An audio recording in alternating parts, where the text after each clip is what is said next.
कर्पण्यदोषोपगतस्वभावकवृच्छामित्तन्धर्मसुमूढचेतः यश्रेयस्यां ब्रूहितन्मे शिष्यस्येकं शातिमां ताम्प्रपन्नम् ओं नमो भगवते वासुदेवाय नमो भगवते वासुदेवाय ഓം ശ്രീകൃഷ്ണായ പരബ്രഹ്മണേ നമഃ.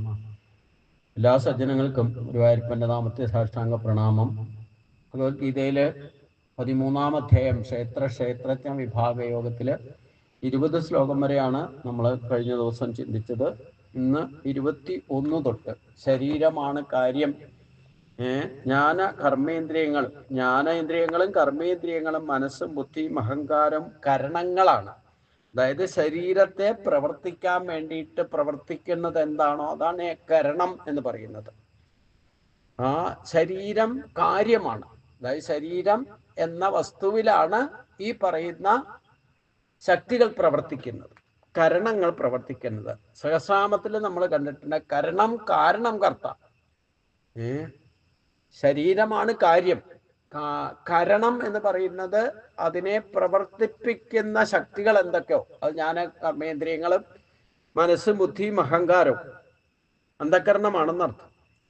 ദേഹേന്ദ്രിയം ആദികളുടെ സൃഷ്ടിയിൽ കാരണം പ്രകൃതിയാണ്. ഇപ്പൊ ശരീരത്തിന്റെ സൃഷ്ടിക്ക് കാരണം എന്താ? പ്രകൃതി. പ്രകൃതി എന്ന് പറഞ്ഞാൽ പ്രത്യക്ഷ പ്രകൃതി.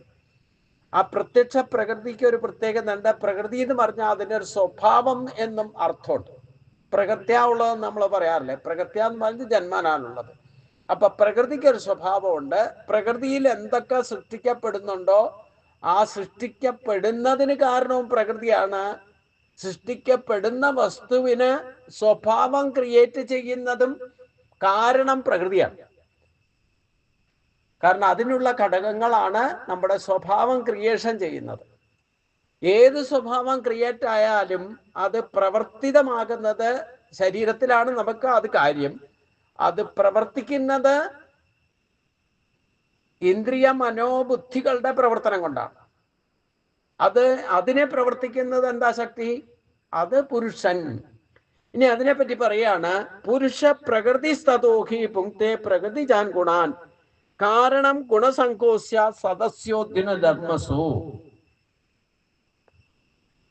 പുരുഷ പ്രകൃതി സദോഹി ഭുക്തേ പ്രകൃതി ജാൻ ഗുണാൻ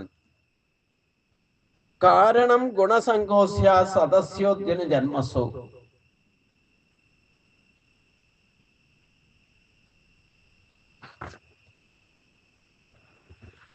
പുരുഷ പ്രകൃതിസ്ഥ, പുരുഷൻ പ്രകൃതിയെ സ്ഥിതി ചെയ്തിട്ട് പ്രകൃതി ജാൻ ഗുണാൻ പ്രകൃതിയിൽ നിന്നുണ്ടാകുന്ന ഗുണങ്ങളെ ഭുങ്ക്തേഹി ഭുജിക്കുന്നു.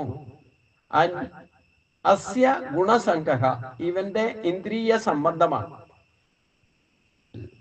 സദസ്യോദ്യന ജന്മസു ഉത്കർഷവും നീചവുമായ യോനികളിൽ ജനിക്കാൻ കാരണമാകുന്നത് പ്രകൃതിയാണ്. ഇവിടെയാണ് പ്രകൃതിക്ക് സ്വഭാവം എന്ന് പേര് വരാൻ കാരണം. സ്വഭാവം എന്ന അർത്ഥത്തിൽ നമ്മുടെ ഏത് സ്വഭാവമാണോ പ്രകൃതിയുള്ള സ്വഭാവം, അതായത് ജനിക്കാൻ തന്നെ കാരണം നമ്മുടെ പൂർവ്വജന്മ സ്വഭാവ. ജനിക്കുമ്പോൾ ഒരു സ്വഭാവം കിട്ടിയിട്ടുണ്ട്, പിന്നെ ജീവിച്ചിരിക്കുമ്പോൾ അതേ സ്വഭാവമേ കാണിക്കുള്ളൂ. അവസാനം മരിക്കുന്ന സമയത്തും ഏത് സ്വഭാവ ബലത്താലാണോ വാസനാ ബലത്താലാണോ മരിക്കുന്നത് അതേ കാരണം പ്രകൃതി എന്ന് പറയുന്നു. ആ കാരണമാണ് അടുത്ത ജന്മത്തിന് കാരണമായി ഭവിക്കുന്നത്. അതുകൊണ്ടാണ് പ്രകൃതിയാണ് നമ്മുടെ ജന്മ അനുജന്മങ്ങൾക്ക് കാരണം എന്ന് പറയുന്നത്. അവിടെ പ്രവർത്തിക്കുന്ന പ്രകൃതിയുടെ കൂടെയുള്ള സ്വഭാവം ക്രിയേറ്റ് ചെയ്യുന്ന മൂലപ്രകൃതി എന്ന ഘടകം അഥവാ മായയാണ് സ്വഭാവത്തിന്റെ ആധാരം എന്ന് പറഞ്ഞാൽ ത്രിഗുണങ്ങളാണെന്നർത്ഥം. സത്വരജ തമോ ഗുണങ്ങൾ ഇത് പ്രകൃതിയുടെ സ്വഭാവമാണ്. സത്വരജ തമോ ഗുണങ്ങള് പ്രകൃതിയിൽ ഒരു ദിവസം തന്നെ പ്രത്യക്ഷമാണ്. നമ്മളൊന്ന് ടൈം കാൽക്കുലേറ്റ് ചെയ്ത് ഒന്ന് വാച്ച് ചെയ്താൽ അത് പ്രകൃതിയുടെ സ്വഭാവം മായയാണ്, മറിഞ്ഞിരിക്കുന്നതാണ്. എത്ര സമയം നോക്കിയാലും എന്തൊക്കെ രാവിലെ മുതൽ സൂര്യൻ ഉദിക്കുന്നത് തൊട്ട് അസ്തമിക്കുന്നത് വരെയും രാത്രി കാലത്തും ഒക്കെ അനുസ്യൂതം പ്രവർത്തിക്കുന്ന ഒരു ഘടകമാണ് ഈ സത്വരജ തമോ ഗുണങ്ങൾ. അതിൻ്റെ ക്രിയേഷനാണ്. അതെല്ലാം കലർപ്പില്ലാത്ത ഒരു സൃഷ്ടിയുമില്ല. സൃഷ്ടി നടക്കണമെങ്കിൽ പോലും സത്വരജ തമോഗുണന്റെ പ്രഭാവത്താലാണ്. അതാണ് കാരണം. സൃഷ്ടിക്ക് പോലും കാരണമായിരിക്കുന്നത് എന്തോ അതാണ് പ്രകൃതി. അത് ഗുരുവായൂരപ്പന പ്രത്യക്ഷേണ കൃതം പ്രകൃതി, പ്രകർഷേണ കൃതം പ്രകൃതി. അതാണ് പണ്ടേക്ക് പണ്ടേ ഈ പ്രകൃതിയും അനാദിയാണ്, അതോടൊപ്പം പ്രവർത്തിക്കുന്ന ജീവനും അനാദിയാണ്. കാരണം ഇത് അനുസ്യൂതം ഉള്ള പ്രോസസ്സാണ്. നമ്മൾ വിചാരിക്കും ഇപ്പം കൽപ്പാന്തകാലം കഴിയുമ്പോൾ ഭഗവാൻ എല്ലാത്തിനെയും തന്നിലേക്ക് ലയിപ്പിക്കുന്നു പറഞ്ഞു. ലയിക്കുന്നത് എങ്ങോട്ടാ? ശാശ്വതമായ ഒന്നിലേക്കാണ് ലയിക്കുന്നത്. തിരിച്ചു വിടുന്നതോ അതിൽ നിന്നാ വിടുന്നത്. അപ്പൊ നമ്മൾ അനാദിയല്ലേ? നമ്മളെ വ്യവഹരിക്കാൻ ഇങ്ങനെ വിടുക സൃഷ്ടികാലത്ത്, ഇഷ്ടം പോലെ ആയിക്കോളൂ. എന്നാൽ അവസാനം എവിടേക്ക് എത്തണോ അങ്ങോട്ടെത്തും. പിന്നെ എല്ലാ സൃഷ്ടിയുടെയും നമ്മൾ സ്വയംഭവ മനുവിന്റെ മത്സ്യാവതാര സമയത്ത് അതിനെപ്പറ്റി വിശകലനം ചെയ്താൽ അറിയാൻ പറ്റും. ഈ സ്വയംഭൂ മനുവിനോട് പറയുന്നുണ്ട്, ഒരു നാവ് വരും, ആ നാവില് നിങ്ങൾ സപ്തർഷികളും ശേഖരിക്കാവുന്ന, അതായത് അടുത്ത സൃഷ്ടിക്ക് ആവശ്യമായ എല്ലാ ബീജങ്ങളും വിത്തുകളും ശേഖരിച്ചു കൊള്ളണം എന്ന് പറഞ്ഞിട്ട്. കാരണം എന്തിനാ? ഈ പ്രളയം കഴിഞ്ഞാൽ വീണ്ടും അടുത്ത കൽപ്പത്തിൽ സൃഷ്ടി തുടങ്ങുമ്പം ഈ വിത്തുകളൊക്കെ വീണ്ടും പുനഃസൃഷ്ടിക്കപ്പെടണമെങ്കിൽ ഇതൊക്കെ ശേഖരിക്കണമല്ലോ. നമ്മളിപ്പോ ഒരു മഴക്കാലം കഴിഞ്ഞ് വേനൽക്കാലം കഴിയുമ്പോഴത്തേനും തന്നെ നമ്മൾ എന്തൊക്കെയാ കൃഷി ചെയ്യുന്ന പച്ചക്കറികളാണെങ്കിലും എന്താണെങ്കിലും അതിൻ്റെ വിത്തുകൾ ശേഖരിക്കി വയ്ക്കുന്ന ഒരു രീതിയുണ്ട്. ഇത് ഈശ്വരന്റെ സിസ്റ്റത്തിൽ നിന്ന് തന്നെയാണ് നമുക്ക് സ്വഭാവത്തിൽ വന്നത്. അപ്പൊ ഈ വിത്തുകൾ എന്തൊക്കെ വിത്തുകൾ ശേഖരിച്ച് വെച്ചോ, പിന്നെ മഴക്കാലം തുടങ്ങുമ്പോൾ നമ്മളത് വീണ്ടും കൃഷി ചെയ്ത് അതിനെ മുളപ്പിച്ച് വീണ്ടും സൃഷ്ടിക്കുക ചെയ്യാം. ഇതേ പ്രോസസ്സ് തന്നെയാണ് ഭഗവാൻ ചെയ്യുന്നത്. അപ്പൊ ഒരു കൽപ്പാന്തകാലം കഴിയുമ്പോഴത്തേനും എല്ലാത്തിനെയും തന്നിലേക്ക് ലയിപ്പിക്കുമ്പോൾ അതിന്റെ വിത്തുകളും തന്നിലേക്ക് ലയിപ്പിക്കും. വീണ്ടും സൃഷ്ടി തുടങ്ങുമ്പം അത് വീണ്ടും സൃഷ്ടിക്കപ്പെടുന്നു. അപ്പൊ എന്താണോ ശേഖരിച്ചു വെക്കുന്നത് അതാണ് പ്രകൃതി, അതാണ് ജന്മവാസന, അതാണ് സ്വഭാവം. ഈ സ്വഭാവം തന്നെയായിരിക്കും ഏതൊക്കെ സ്വഭാവത്താലാണോ നമ്മൾ ശരീരം ത്യജിക്കുന്നത് അതേ സ്വഭാവത്തോടെ വീണ്ടും സൃഷ്ടികാലത്ത് സൃഷ്ടിക്കപ്പെടുന്നു. ഇതിനൊക്കെ കാരണം, അടിസ്ഥാന കാരണം പുരുഷനാണ്. ആ പുരുഷൻ ഓരോ ശരീരങ്ങളിലും വർത്തിച്ചുകൊണ്ട് ഇന്ദ്രിയ മനോബുദ്ധികളിൽ ശരീരത്തിന്റെ കാര്യം, ശരീരമാകുന്ന കാര്യത്തെ പ്രവർത്തിപ്പിക്കുന്ന ഇന്ദ്രിയ മനോബുദ്ധികളാണ്. അത് അവ്യക്തമാണ്. അത് ജ്ഞാനേന്ദ്രിയങ്ങളും കർമ്മേന്ദ്രിയങ്ങൾ പ്രത്യക്ഷമാണെങ്കിലും അതിനെ പ്രവർത്തിപ്പിക്കുന്ന ശക്തി അവ്യക്തമാണ്. അതേപോലെ തന്നെയാണ് മനസ്സും ബുദ്ധിയും അഹങ്കാരം, അതും അവ്യക്തമാണ്. അപ്പൊ പുരുഷൻ പ്രകൃതിയെ സ്ഥിതി ചെയ്തുകൊണ്ട്, പ്രകൃതിയിൽ പ്രപഞ്ച പ്രാണനായിട്ട് സ്ഥിതി ചെയ്തുകൊണ്ട് പ്രകൃതിയിൽ നിന്നുണ്ടാകുന്ന ഗുണങ്ങളെ അനുഭവിക്കുന്നു എന്ന് പറഞ്ഞാൽ സത്വരജ തമോകളുടെ പ്രഭാവം അനുഭവിക്കുന്നു. ഇവന്റെ, അതായത് പുരുഷന്റെ ഇന്ദ്രിയങ്ങളോടുള്ള സംബന്ധമാണ് ഉത്കൃഷ്ടവും നീചവുമായിരിക്കുന്ന യോനികളിൽ ജനിക്കാൻ കാരണമാകുന്നത്. അതായത് ഇവിടെ പുരുഷൻ ഉദ്ദേശിക്കുന്നത് നമ്മുടെ ജീവാത്മാവിനെയാണ്. ആ ജീവാത്മാവ് പ്രകൃതിയിൽ സ്ഥിതി ചെയ്തിട്ട്, അതായത് നമ്മുടെ ശരീരത്തിൽ സ്ഥിതി ചെയ്തുകൊണ്ട് പ്രകൃതിയിൽ നിന്നുണ്ടാകുന്ന ഗുണങ്ങളെ, ഇപ്പം ജീവിച്ചിരിക്കുമ്പോൾ ഉണ്ടാകുന്ന ഗുണങ്ങളെയും ദോഷങ്ങളെയും ഒക്കെ അനുഭവിക്കും. എന്നിട്ട് ഈ ജീവന് ഇന്ദ്രിയ മനോബുദ്ധികളോടുള്ള ചേർച്ച സംബന്ധമാണ് ഉത്കൃഷ്ടവും നീചവുമായ യോനികളിൽ വീണ്ടും ജനിക്കാൻ കാരണമായി ഭവിക്കുന്നത്. പുരുഷൻ അഥവാ ജീവാത്മാവ് ദേഹത്തിൽ ഇരുന്നു കൊണ്ട് ദേഹത്തിൽ നിന്നുണ്ടാകുന്ന സുഖദുഃഖാദികളെ അനുഭവിക്കുന്നു. അതായത് ജീവാത്മാവിനെയാണ് ഇവിടെ പുരുഷൻ ഉദ്ദേശിക്കുന്നത്. നമ്മുടെയൊക്കെ ശരീരത്തിലിരിക്കുന്ന ജീവാത്മാവ്, ജീവൻ ഉണ്ടല്ലോ നമുക്കെല്ലാം. ആ ജീവൻ ശരീരത്തിൽ ഇരുന്നു കൊണ്ട് ദേഹത്തിൽ നിന്നുണ്ടാകുന്ന സുഖദുഃഖങ്ങളെ, ദേഹസംബന്ധമായിട്ടുള്ള സുഖദുഃഖങ്ങളെ, നമുക്ക് എന്ത് ഇഷ്ടമുള്ളത് കിട്ടിയാൽ സുഖമായിട്ട് തോന്നും, നമുക്ക് ഇഷ്ടമില്ലാത്തത് കിട്ടിയാൽ, ഇഷ്ടമുള്ളത് കിട്ടിയിട്ട് നഷ്ടപ്പെട്ടാലും ഒക്കെ ദുഃഖം, സുഖവും ദുഃഖവും ഒക്കെ കിട്ടുമ്പോൾ സുഖം, അത് നഷ്ടപ്പെടുമ്പോൾ ദുഃഖം. ഇതൊക്കെ അനുഭവിക്കുന്നത് ദേഹേന്ദ്രിയ മനോബുദ്ധികളുടെ ചേർച്ച എന്തിനോട്? പുരുഷനോടുണ്ടാകുമ്പോൾ പുരുഷനാണ് ഇതൊക്കെ അനുഭവിപ്പിക്കുന്നത്. അതിൽ നിന്ന് എന്ത് വാസനാബലം, നമ്മുടെ സ്വഭാവത്തിൽ ഏത് ബലത്തിലാണോ നിൽക്കുന്നത്, ശരീരം ത്യജിക്കുന്നത്, അതനുസരിച്ച് കൊണ്ട് നമ്മുടെ ഓപ്ഷൻ അനുസരിച്ച് കൊണ്ടുള്ള ജന്മം കിട്ടും. ഇത് നമുക്ക് ഓപ്ഷൻ തീരുമാനിക്കാം. നമ്മൾ അടുത്ത ജന്മത്തിൽ ആരായിട്ട് എന്തായിട്ട് ജനിക്കണമെന്ന് ഈ ജന്മത്തിൽ അവസരമുണ്ട്, വേണമെങ്കിൽ തീരുമാനിക്കാം. നമ്മളിപ്പോൾ ഉള്ള ജീവിതം സ്വഭാവത്തിൽ ഉയർച്ചയിലേക്ക് പോകുന്ന സാത്വിക ഭാവം വളർത്തിക്കൊണ്ട് വന്നാൽ നമ്മൾ സാത്വികതയിൽ ഉയർന്ന നിലയിൽ മനുഷ്യനായിട്ട് തന്നെ ജനിക്കാം. അതിലും അപ്ഗ്രേഡേഷൻ കിട്ടിയാൽ ഋഷികളായിട്ടോ, ഇല്ലെങ്കിൽ അതിലും അപ്ഗ്രേഡേഷൻ കിട്ടിയാൽ ദേവന്മാരുമായിട്ട് വരായിട്ട് ജനിക്കും. മനുഷ്യനാണ് മുകളിലേക്കും പോകാം, തൽസ്ഥിതി നിലനിർത്താം, താഴേക്കും വരാം. അപ്പൊ ഉത്കൃഷ്ടം എന്ന് പറഞ്ഞാൽ എന്താ? ഉയർന്ന ജന്മങ്ങൾ. തൽസ്ഥിതി എന്ന് പറഞ്ഞാൽ മനുഷ്യജന്മത്തിൽ തന്നെ നിലനിൽക്കുക.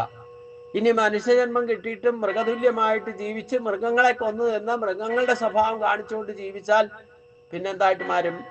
പക്ഷി മൃഗാദികളുടെ ജന്മങ്ങളിലേക്ക് പോകാം. അതാണ് നീചമായ യോനികളിൽ ജനിക്കുക എന്ന് പറയുന്നത്.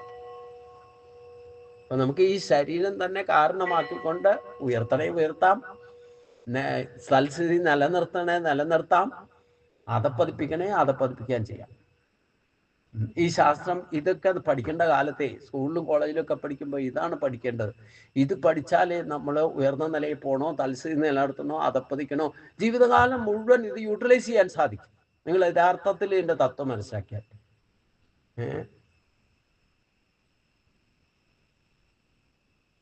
ഇല്ലെങ്കിൽ ആർക്കും മനസ്സിലാകാത്ത കുറെ ഓൾജിബ്രയും അരിത്തമാറ്റിക്കും ഒക്കെ പഠിച്ചിട്ട് ജീവിതത്തിൽ എന്താ പ്രയോജനം എന്ന് എനിക്ക് മനസ്സിലാവുന്നില്ല.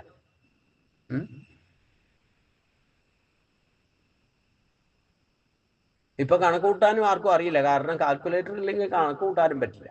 മറ്റേ പണ്ടുള്ളവരൊക്കെ മനക്കണക്ക് ഉണ്ടാ കൂട്ടിയിരുന്നു. ഇപ്പൊ കണക്ക് കൂട്ടാനും ആർക്കും പറ്റില്ല. മിഷൻ ഇല്ലാതെ ഒന്നും സാധ്യമല്ല. എല്ലാം ഡിപ്പെൻഡ് അപ്പോൺ ദി ടെക്നോളജി. അതിലും വലിയൊരു ടെക്നോളജിയാ ഭഗവാൻ നമ്മുടെ ശരീരത്തുണ്ടാക്കി വെച്ചേക്കുന്നത്. മനസ്സിലായില്ലേ? അതാണ് ഈശ്വര സർവഭൂതാനാം ഹൃദയശോ അർജുന കൃഷ്ണ ഭ്രാമയൻ സർവഭൂതാനി യന്ത്രാരൂഢാനി മായ എന്ന് പറഞ്ഞത്. ഈ യന്ത്രമാണ് ഭഗവാൻ നമ്മളെ സൃഷ്ടിച്ചു പിടിക്കുന്നത്. നമുക്ക് കിട്ടിയിരിക്കുന്ന ഏറ്റവും വലിയ യന്ത്രമാണ് ഈ ശരീരം. അത് മനസ്സിലാക്കാൻ അതിൻ്റെ ഉടമസ്ഥന് പോലും സാധ്യമല്ലെങ്കിലോ. എന്നിട്ട് ഈ ഉയർന്ന ജന്മത്തിലോ താഴെ ജന്മത്തിലോ അധപ്പതനത്തിലോ ഒക്കെ ഇത്തെ വിശേഷ ബുദ്ധി ഉണ്ടായിട്ടും ഒരു പ്രയോജനവും ഇല്ലാതെ ഈ ഇന്ദ്രിയ മനോബുദ്ധികളിൽ ഇപ്പോൾ നാം ഇന്നലെ ഒരു മെസ്സേജ് കണ്ടു. അത് നമ്മൾ കേരളത്തിലെ കരിക്ക് എവിടെയെങ്കിലും അവൈലബിളാണ്. അത് സത്യം, അതിൽ കലർപ്പുണ്ടാക്കാൻ പറ്റില്ലെന്നായിരുന്നു നമ്മുടെ ധാരണ, അല്ലേ?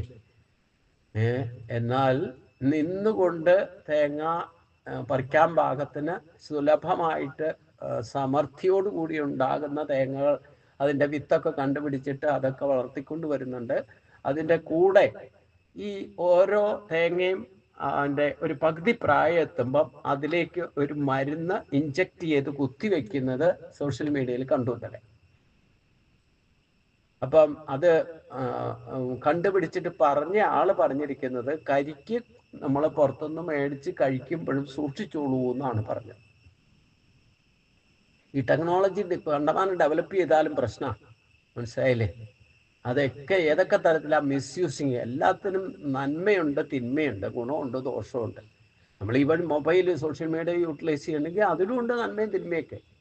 കാരണം പ്രപഞ്ച സൃഷ്ടിയിലെ എല്ലാ ഘടകങ്ങൾക്കും നമ്മുടെ ചിന്തയിലും വാക്കിലും പ്രവൃത്തിയിലും ഒക്കെ ഈ പറയുന്ന ഗുണമുണ്ട്, ദോഷമുണ്ട്.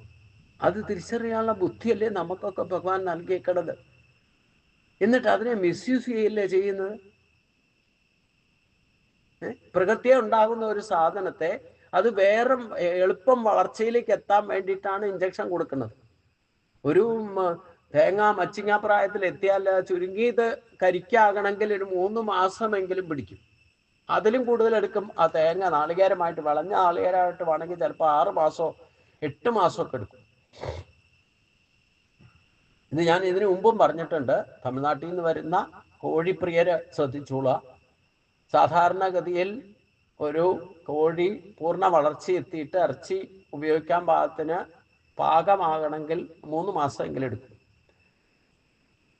ഇത് 45 ദിവസം കൊണ്ട് വളർച്ചയെത്തും. എന്താ? ഹോർമോൺ കുത്തിവെക്കുക. ഇതേ സിസ്റ്റം തന്നെ. ഇപ്പൊ കരിക്കിന് കുത്തിവെക്കണമെന്ന് പറഞ്ഞ പോലെ 45 ദിവസം കൊണ്ട് പൂർണ്ണ വളർച്ചയിലെത്തും കോഴി. അപ്പോൾ ഹോർമോൺ ആണ് കുത്തിവെക്കുന്നത്. ആ കോഴി കേരളത്തിൽ വന്നിട്ട് എല്ലാവരും വാരി വലിച്ച് തിന്നാൽ, പണ്ട് ബോംബെയിലൊക്കെ പോയാലേ ഈ അമിത 100 കിലോ വെയിറ്റ് ഉള്ളവരെയൊക്കെ കാണാൻ പറ്റുന്നുണ്ടായിരുന്നു, ഓവർ വെയിറ്റ് ആൾക്കാർ. ഇപ്പൊ കേരളത്തിൽ അവൈലബിളാ, ഇഷ്ടം പോലെ ഉണ്ട്. എന്താ കാരണം? ഈ സാധനമൊക്കെ കഴിച്ചാൽ ഈ ഹോർമോൺ, കോഴിക്ക് കുത്തിവെക്കുന്ന ഹോർമോണിന്റെ അംശം നമ്മുടെ ശരീരത്തിൽ കയറുക. അത് 45 ദിവസം കൊണ്ട് വളർച്ച എത്തുന്നുണ്ടെങ്കിൽ ഈ ഹോർമോണിന്റെ അംശം നമ്മുടെ ശരീരത്തിൽ കയറി അത് പ്രവർത്തിക്കാൻ തുടങ്ങിയാൽ അമിത വളർച്ചയിലേക്ക് എത്തും. പ്രായത്തിന്റെ അമിതമായ വളർച്ചയിലേക്ക് എത്തുന്നത്. അപ്പൊ ഇതൊക്കെ ഈ മാർക്കറ്റിൽ നിന്നൊക്കെ വാങ്ങി കഴിക്കുന്നത് പ്രത്യേകം ശ്രദ്ധിക്കണം. അവർക്ക് ബിസിനസ്സും കാശുണ്ടാക്കലും മാത്രമേ ഉള്ളൂ ഉദ്ദേശം. അല്ലാതെ നമ്മുടെ ശരീരത്തിന്റെ രക്ഷയും പ്രകൃതിയുടെ സംബന്ധമോ ഒന്നും ഈ മൂഢയോനികൾക്ക് അറിയില്ല എന്നർത്ഥം. അതുകൊണ്ട് അതൊക്കെ കഴിച്ചാൽ നമ്മുടെ അറിയാതെ തന്നെ ഉത്കൃഷ്ടമല്ല നീചയോനികളിൽ ജനിക്കാൻ ഇടവരും. ജീവിതകാലം മുഴുവൻ ഇത്തരത്തിലുള്ള കോഴിയുടെ ഇറച്ചി കഴിച്ച് പഠിച്ചാൽ കോഴിയുടെ എസൻസ് അല്ലെങ്കിൽ സെൻസ്, പണ്ടേ നമ്മൾ കോഴിയായിട്ട് ജനിച്ചിട്ടുണ്ടെന്ന് വെച്ചോളൂ, അതിന്റെ സെൻസ് കയറി പിടിക്കും. അപ്പൊ ആ സ്വഭാവം വരും. അടുത്ത ജന്മത്തിൽ കോഴിയോട് അറ്റാച്ച്മെന്റ്, കോഴിയില്ലാതെ ചിലർക്കുണ്ടല്ലോ അങ്ങനെ ഭക്ഷണം കഴിക്കണേ ഇതില്ലാതെ പറ്റില്ല എന്നൊക്കെ വാശി പിടിച്ചിരിക്കുന്നവരുണ്ട്. അവസാനം ഇവരടുത്ത ജന്മത്തിൽ കോഴിയായിട്ട് ജനിക്കും. ഇതാണ് നീച യോനികളിൽ ജനിക്കും. ഇതാണ് സ്വഭാവത്തിൽ അറ്റാച്ച്മെന്റും മമതയും നമ്മുടെ ഭക്ഷണം യുക്താഹാര വിഹാരസ്യ യുക്ത തേജസ്സു കർമ്മസു എന്നൊക്കെ ഭഗവാൻ പറഞ്ഞത് ഇതുകൊണ്ടാണ്. അവരവർക്ക് യുക്തിസഹജമായിട്ട് ഈശ്വരപ്രാപ്തിക്ക് വേണ്ടിയിട്ട് ഉതകുന്ന കർമ്മയോഗം ചെയ്യണം. അപ്പൊ അതിനുതകുന്നതായിട്ടുള്ള ആഹാര വിഹാരാദികളെ പറ്റിയും ഗീത ചർച്ച ചെയ്യുന്നുണ്ടല്ലോ. ഭഗവാൻ തന്നെ പറഞ്ഞു തരുന്നുണ്ട്. സാത്വിക ഭക്ഷണം കഴിച്ചാൽ സാത്വികനാകും, രജോ ഗുണ ഭക്ഷണം കഴിച്ചാൽ രാജസനാകും, തമോ ഗുണ ഭക്ഷണം കഴിച്ചാൽ നീചയോനികളിൽ ജനിക്കുന്ന മൃഗങ്ങളുടെ സ്വഭാവം വരും. നമ്മൾ എന്ത് ചെയ്യുന്നോ, എങ്ങനെ ഈ ജീവിതം നയിക്കുന്നോ അതനുസരിച്ചുകൊണ്ടായിരിക്കും നമ്മുടെ അനന്തരഗതി. ഇത് ഏത് യുഗത്തിലാണെങ്കിലും ഇങ്ങനെ തന്നെ സംഭവിച്ചു. ആ സത്യയുഗത്തിൽ മാത്രമേ പ്രകൃതിയെ ആശ്രയിച്ചുകൊണ്ട് പൂർണ്ണമായിട്ട് 100% ധർമ്മത്തിൽ നിലനിൽക്കുന്ന ഒരേ ഒരു കാലം അത് സത്യയുഗത്തിൽ മാത്രമേ ഉള്ളൂ, കൃതായുഗത്തിൽ. ഇനിയിപ്പോ നമ്മൾ പോയിക്കൊണ്ടിരിക്കുന്ന കൃതായുഗത്തിലേക്കാണ്. കാരണം ഈ കലിയുഗം അവസാനിച്ചാൽ അടുത്ത 29ാമത്തെ ചതുർയുഗത്തിലെ കൃതായുഗം വരും. അപ്പോഴത്തേനും ഈ കൃത്രിമത്വമൊക്കെ കംപ്ലീറ്റ് അവസാനിച്ചിരിക്കും.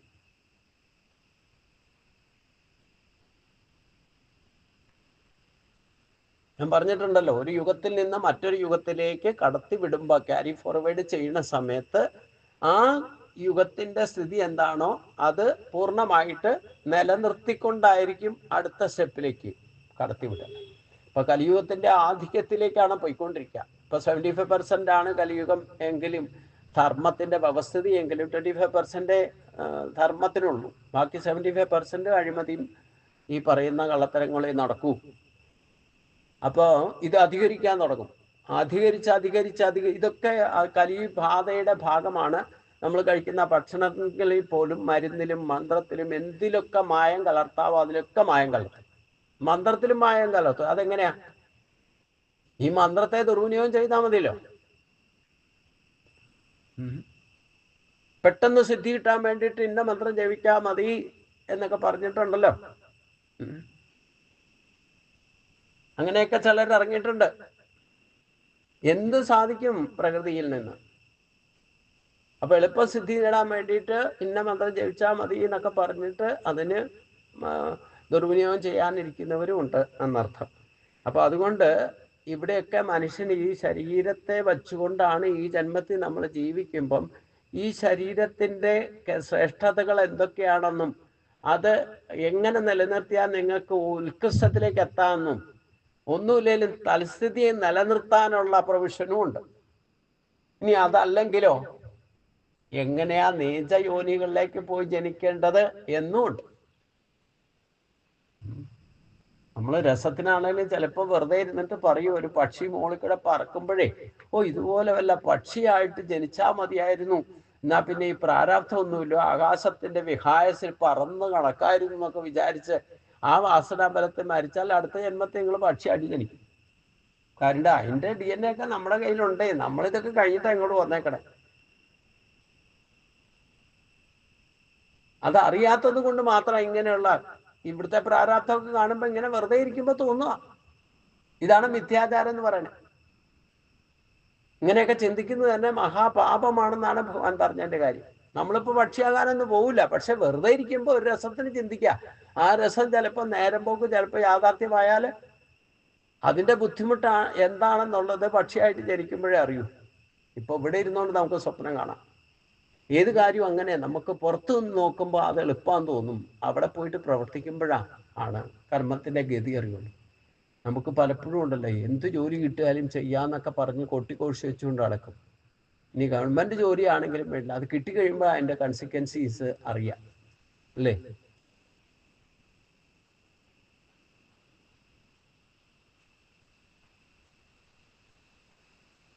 പട്ടാളത്തിൽ ചേരാൻ ഭയങ്കര ഉത്സാഹമായിരുന്നു. എങ്ങനെയെങ്കിലും ചേരണമെന്ന് പറഞ്ഞോണ്ട് കുറെ കാലം ഓടി നടന്നു. അവസാനം കിട്ടിക്കഴിഞ്ഞിട്ട് ആദ്യത്തെ ട്രെയിനിങ് സെന്ററിൽ ചെന്നപ്പോ തന്നെ, ഓ ഇതാണോ, ഇതൊക്കെ ചെയ്യാൻ വേണ്ടിയിട്ടാണ് ഇങ്ങോട്ട് വന്നേ. ധർമ്മത്തിന്റെ ഗതി ആകെ മാറി. നമ്മൾ വിചാരിച്ച പോലെയൊന്നും അല്ല അവിടെ ചെല്ലുമ്പം. അപ്പൊ ഉത്കൃഷ്ടവും നമ്മുടെ ജീവിതത്തിൽ തന്നെ ഉത്കൃഷ്ടതയും. പക്ഷെ ഈ ക്ലേശങ്ങളൊക്കെ സഹിച്ച് 6 മാസത്തെ ബേസിക് ട്രെയിനിങ് കഴിഞ്ഞ് പുറത്തു വന്നപ്പം അതിൻ്റെ ഒരു സുഖമുണ്ട്. ഇപ്പൊ ചിന്തിക്കുമ്പോൾ രസകരമായിട്ട് തോന്നാം. അന്നത്തെ ക്ലേശങ്ങളൊക്കെ, അന്നൊക്കെ എന്തൊക്കെ ഭാഷാ പോസ്റ്റിൽ നിൽക്കാനും, എന്താ പറഞ്ഞാൽ ബജരംഗബലി എന്ന് പറഞ്ഞാൽ തലകുത്തി നിർത്തിയാൽ എല്ലാവരെയും ഒന്നിച്ച, എന്ത് പണിഷ്മെന്റ് കിട്ടിയാലും 50 പേർക്ക് ഒന്നിച്ചാ കിട്ടുക. അപ്പൊ ഫണ്ട് ചെയ്യാൻ പറഞ്ഞാൽ 50 പേര് ഒന്നിച്ചാ ഫണ്ട് ചെയ്യാം.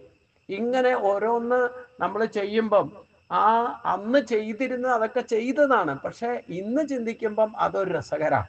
കാരണം ഇതൊക്കെ ക്രോസ് ചെയ്ത് പോയി കഴിഞ്ഞു, നിസ്സാരമായി തോന്നും. അന്ന് ഈ ക്ലേശങ്ങളൊക്കെ സഹിച്ചു.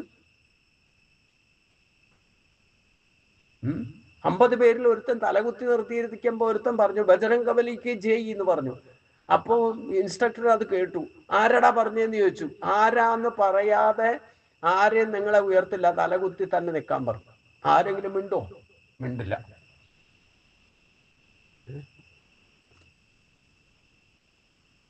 ഒരാൾ ചെത്ത് ചെയ്താൽ പണിഷ്മെന്റ് ഒരാൾക്കല്ല, എല്ലാവർക്കും കിട്ടും. എല്ലാവർക്കും കൂടെ ഒന്നിച്ചായിരിക്കും പണിഷ്മെന്റ്.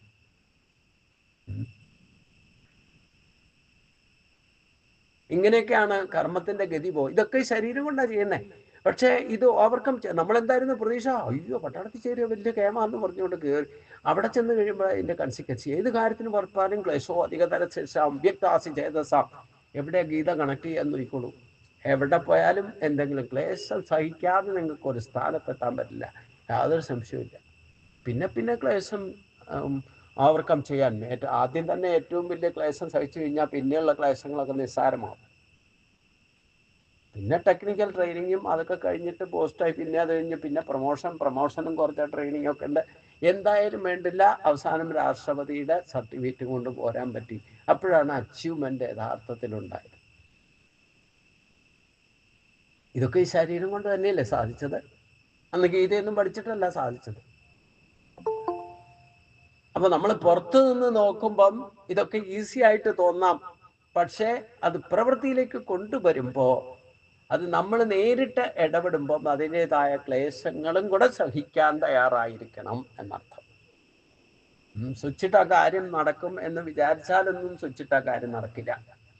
അത് പ്രത്യേകിച്ചും ഈശ്വര കാര്യങ്ങൾക്ക് ഇറങ്ങി പുറപ്പെട്ടാൽ നമ്മൾ ഉത്കൃഷ്ടമായ സ്ഥാനങ്ങളിലേക്ക്, ഇപ്പൊ ജോലി എന്ന് പറയുന്നതും, ജോലി കിട്ടുക, നല്ല ജോലി കിട്ടുക, നല്ല സ്ഥാനത്തിരിക്കുക എന്ന് പറഞ്ഞാൽ അതും ജീവിതത്തിലെ ഒരു ഉത്കൃഷ്ടതയാണ്.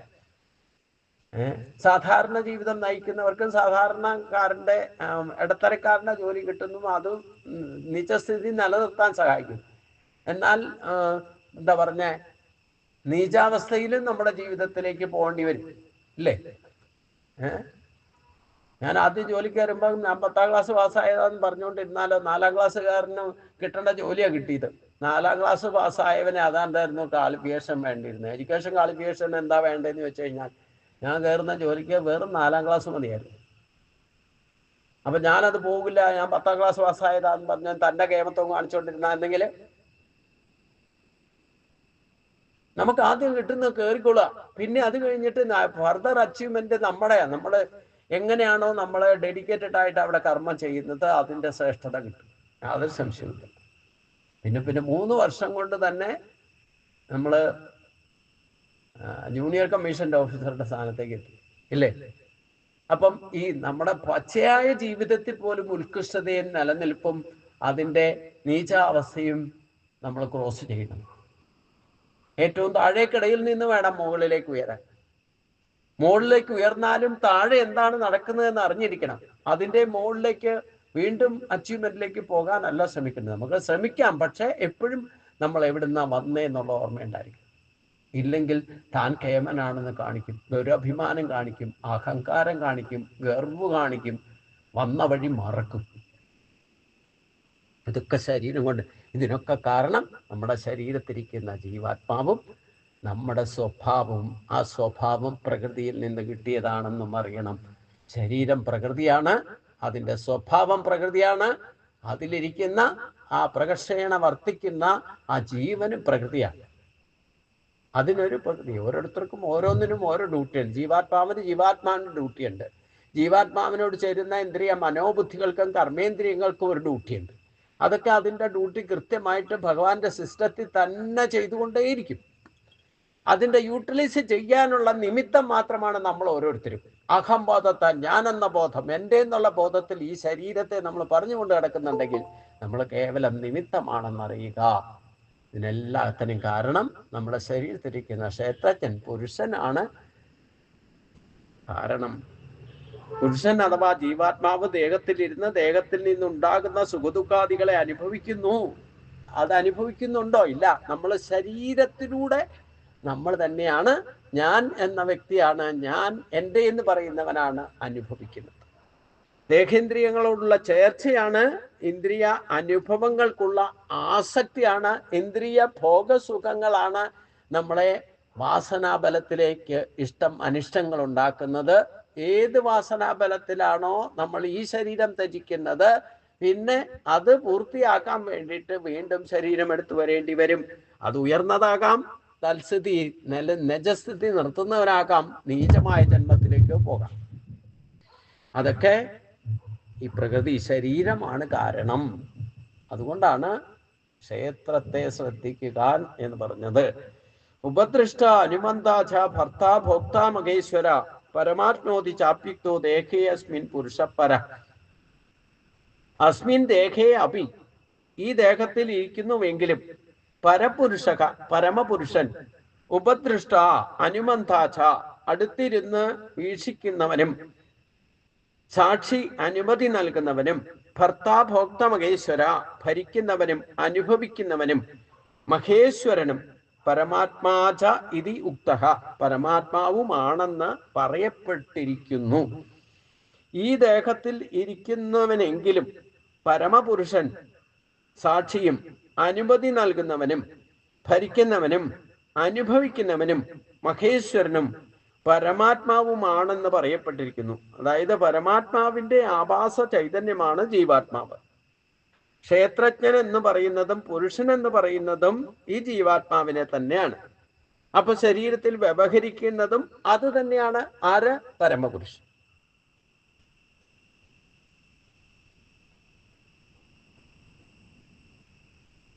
അതുകൊണ്ട് ഈസി ആയിട്ട് പറഞ്ഞാൽ, എൻ്റെ ഈ ശരീരത്ത് ജീവഭാവത്തിൽ വർത്തിക്കുന്നത് എന്താണോ അത് തന്നെയാണ് എൻ്റെ ഈശ്വരൻ.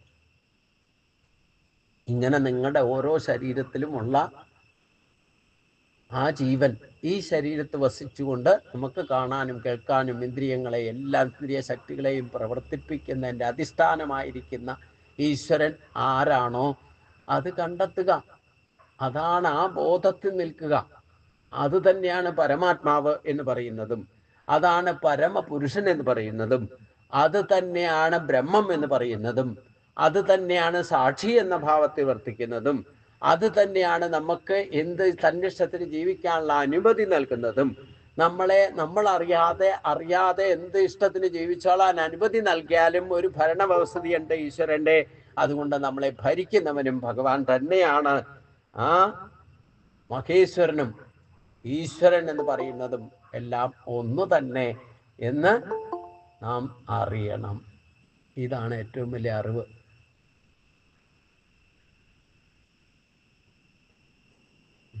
പരമാത്മാവിന്റെ ആഭാസിത ചൈതന്യമാണ് ജീവാത്മാവ്. ആഭാസിത ചൈതന്യം എന്ന് പറഞ്ഞാൽ എന്താ? ഒരംശം, അതിൽ നിന്ന് വേറിട്ട് വന്നിരിക്കുന്ന ഒരംശം മാത്രമാണ് ജീവാത്മാവ്.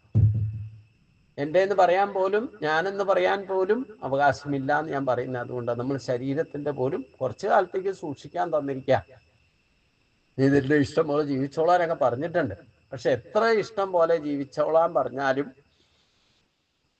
ഭഗവാന്റെ ഒരു ചട്ടക്കൂടുണ്ട്. അതാണ് ഭരണവ്യവസ്ഥ എന്ന് പറയുന്നത്. അതിന് പുറത്ത് ആർക്കും കടക്കാൻ പറ്റില്ല. കാരണം ഈശ്വരന്റെ ശക്തി തന്നെ നമ്മുടെ ഉള്ളിലിരിക്കുന്നത്. അതാണ് നമ്മളെ ഭരിക്കുന്നതും നയിക്കുന്നതും സൃഷ്ടിക്കുന്നതും ശാസിക്കുന്നതും ഒക്കെ. സാക്ഷിഭാവത്തിൽ ഇരുന്നു കൊണ്ട് മിണ്ടാതിരിക്കണമെന്നേ ഉള്ളൂ, അല്ലേ? നമുക്കാണെങ്കിൽ ഇങ്ങനെ ഇരിക്കാൻ പറ്റും. ചില ക്രിയയൊക്കെ നടക്കുമ്പോഴേ ചിലയിടത്തൊക്കെ നിയോഗം കൊണ്ട് ബ്രഹ്മനായിട്ടിരിക്കാൻ പറയും. ബ്രഹ്മനായിട്ടിരിക്കുക എന്ന് പറഞ്ഞു കഴിഞ്ഞാൽ ആ ക്രിയകളിൽ മുഴുവൻ സാക്ഷിയായിട്ടിരിക്കുക എന്നർത്ഥം. അപ്പൊ ആ ബ്രഹ്മന്റെ സ്ഥാനത്ത് ഇരിക്കാൻ തുടങ്ങിക്കഴിഞ്ഞാൽ എന്താ കുഴപ്പമെന്ന് ചോദിച്ചു കഴിഞ്ഞാൽ, ആ ക്രിയ തുടങ്ങുമ്പം മുതൽ എത്ര നേരം എടുത്താലും വേണ്ടില്ല, ഒരു ദിവസം മുഴുവൻ എടുത്താലും വേണ്ടില്ല, അവസാനം വരെ അത് സാക്ഷിഭാവത്തിൽ അവിടെ വർത്തിക്കണം. അനങ്ങാൻ പറ്റില്ല. അത് കഴിയാതെ ഒരു വെള്ളം പോലും കുടിക്കാൻ പറ്റില്ല. അങ്ങനെയാണ് നിയമം.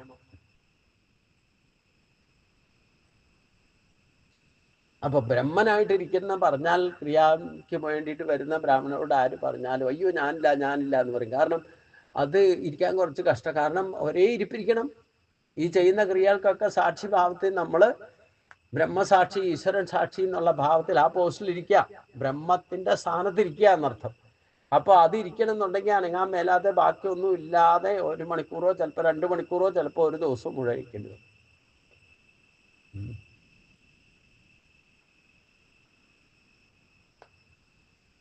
ആരും ഇരിക്കാൻ ഇഷ്ടപ്പെടാത്ത ഒരു പോസ്റ്റാണ്.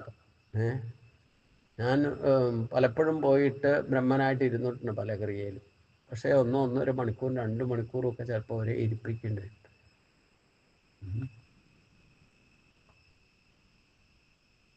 അവരെന്താ ചെയ്യണമെന്ന് വെച്ചാൽ ക്രിയ എന്തൊക്കെയാ ചെയ്യുന്നത് അതിന് സാക്ഷിയായിട്ടിരിക്കുക.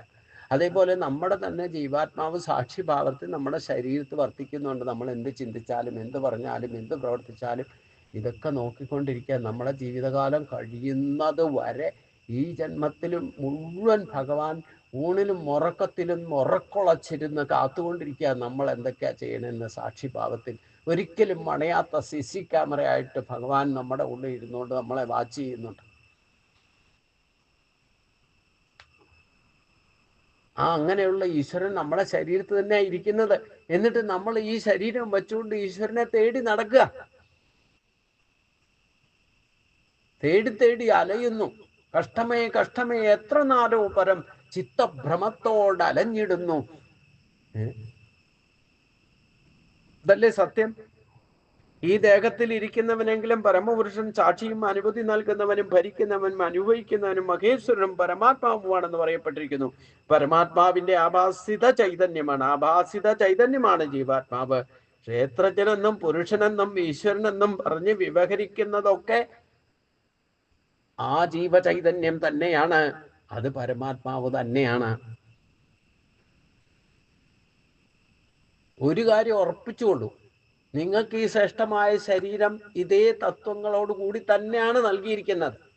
ഈ ശരീരം വെച്ചുകൊണ്ട് ഈ ജന്മത്തിൽ ഈ ശരീരത്തോടു കൂടി തൻ്റെ ഉള്ളിലിരിക്കുന്ന ഈശ്വരനെ നിങ്ങൾക്ക് സാക്ഷാത്കരിക്കാൻ പറ്റിയിട്ടില്ലെങ്കിൽ വീണ്ടും എന്നുവരെ സാധിക്കുന്നില്ല അന്ന് വരെ വന്നു പോയിക്കോളൂ. അത് ഉത്കൃഷ്ടമായാലോ തദവസ്ഥയിലോ അല്ലെങ്കിൽ നീചമായ യോനിയിലോ വന്ന് ജനിച്ചിട്ട് ഈ വരവും പോക്കുമായിട്ട് കഴിഞ്ഞോളൂ എന്ന് നിങ്ങൾക്ക് ഈ ഒരു സത്യത്തെ ബോധ്യം വന്ന് അതിലേക്ക് സാക്ഷാത്കരിക്കാൻ സാധിക്കണമെങ്കിൽ ആദ്യം നമ്മൾ നമ്മുടെ ഉള്ളിലിരിക്കുന്ന ആള് ആരാണ് എന്താണെന്ന് അറിയണം. അതിൽ ബോധ്യം വന്നാൽ അതിൽ ഉറച്ചു നിന്ന് ജീവിതം നയിച്ചാൽ നിങ്ങൾ ഈ ജന്മത്തിൽ തന്നെ ഈ ശരീരം ത്യജിക്കുമ്പോൾ അതിലേക്ക് എത്തും. ബാക്കി എന്തെങ്കിലും കൊളുത്തിപ്പിടിച്ചോ അതായിട്ട് തീരും. അതാണ് പരമമായ ലക്ഷ്യം തീരുമാനിക്കുക, ഈ ശരീരം കൊണ്ട് അനുഷ്ഠാനങ്ങൾ അനുഷ്ഠിക്കുക. അവിടെയൊക്കെ ഭഗവാൻ സാക്ഷിയായിട്ട് നിൽക്കും. നമ്മൾ എന്ത് ചിന്തിച്ചാലും എന്ത് പറഞ്ഞാലും ആധ്യാത്മികയിൽ പ്രവർത്തിച്ചാലും നമ്മൾ എന്ത് ചിന്തിച്ചാലും പറഞ്ഞാലും പ്രവർത്തിച്ചാലും ആരും അറിയില്ല എന്ന് വിചാരിക്കണ്ട. എല്ലാത്തിനും സാക്ഷിയായിട്ട് ബ്രഹ്മനായിട്ടിരിക്കുന്നവനാ.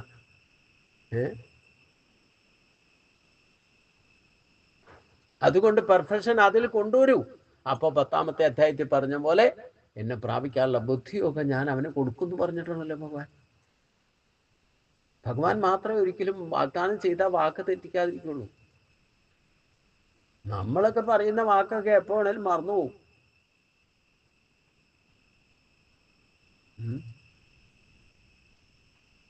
ശ്രീരാമന് പോലും മനുഷ്യനായിട്ട് ജന്മം എടുത്തിട്ട് ഈ മറവിയൊക്കെ സംഭവിക്കാറുണ്ട് അല്ലേ? വിവാഹമൊക്കെ കഴിഞ്ഞിട്ട് സുഖസമൃദ്ധിയിൽ പോയി താമസിക്കുമ്പോഴേ എന്തിനാ വന്നേന്നൊക്കെ മറന്നു എന്നാ മറച്ചു വയ്ക്കുകയും ചെയ്യും. ഈ മറന്നു എന്നുള്ള ഭാവം കൊണ്ടുവരുമില്ല. ഇത് മനുഷ്യന്റെ സ്വഭാവമാണ്. അതുകൊണ്ടാണ് ബ്രഹ്മപ്രജാപതിക്ക് അറിയാം മനുഷ്യന്റെ സ്വഭാവം നന്നായിട്ട്, കാരണം സൃഷ്ടികർത്താവാ. അതുകൊണ്ട് നാരദരെ ഒന്ന് പറഞ്ഞു വിടും, ദാ ഭോഗസുഖങ്ങളും മുഴുകി കഴിയാ, ഒന്ന് പോയിട്ടൊന്ന് ഓർപ്പിച്ചോളൂ കേട്ടോ, എന്തിനാ വന്നേ, രാവണനെ കൊല്ലാനും വനവാസവും ഈ കാര്യങ്ങളൊക്കെ ഒന്ന് ഓർപ്പിച്ചു വന്നോളൂ എന്ന് പറഞ്ഞു. നാരദരെ കണ്ടപ്പോൾ തന്നെ ശ്രീരാമന് ഓർമ്മ വന്നു. എന്നിട്ട് ഞാൻ മറന്നില്ല കേട്ടോ, നാളെ തന്നെ പോകുന്നുണ്ടെന്ന് അപ്പൊ പറയാ, മറന്നുപോയി ശരിക്കും. നമുക്കങ്ങനെയാണല്ലോ, ചില കാര്യങ്ങൾ നമ്മൾ മറന്നിരുന്നാല് അതിൻ്റെ ആ മറന്ന കാര്യവുമായിട്ട് ബന്ധപ്പെട്ട ആരെങ്കിലും പെട്ടെന്ന് കണ്ടാൽ മതി, അപ്പോൾ ഓർമ്മ വരും. എന്നിട്ട് ഈ മറന്നു എന്ന് സമ്മതിക്കൂല. മനുഷ്യന്റെ സ്വഭാവം പെട്ടെന്ന് പറയും. ആളെ കണ്ട നാരദരെ കണ്ടപ്പോൾ തന്നെ ശ്രീകൃഷ്ണന്റെ കാര്യം മനസ്സിലായി. ഈ ബ്രഹ്മപ്രജാപതി പറഞ്ഞു വിട്ടേക്കാ, നമ്മളെ ഓർപ്പിക്കാൻ പറഞ്ഞു വിട്ടതാ. അത്രമാത്രം ഇൻഡ്യൂഷൻ ഉള്ള ആളല്ലേ, ഭഗവാൻ തന്നെയല്ലേ, അതുകൊണ്ട് ഒക്കെ അറിയാം.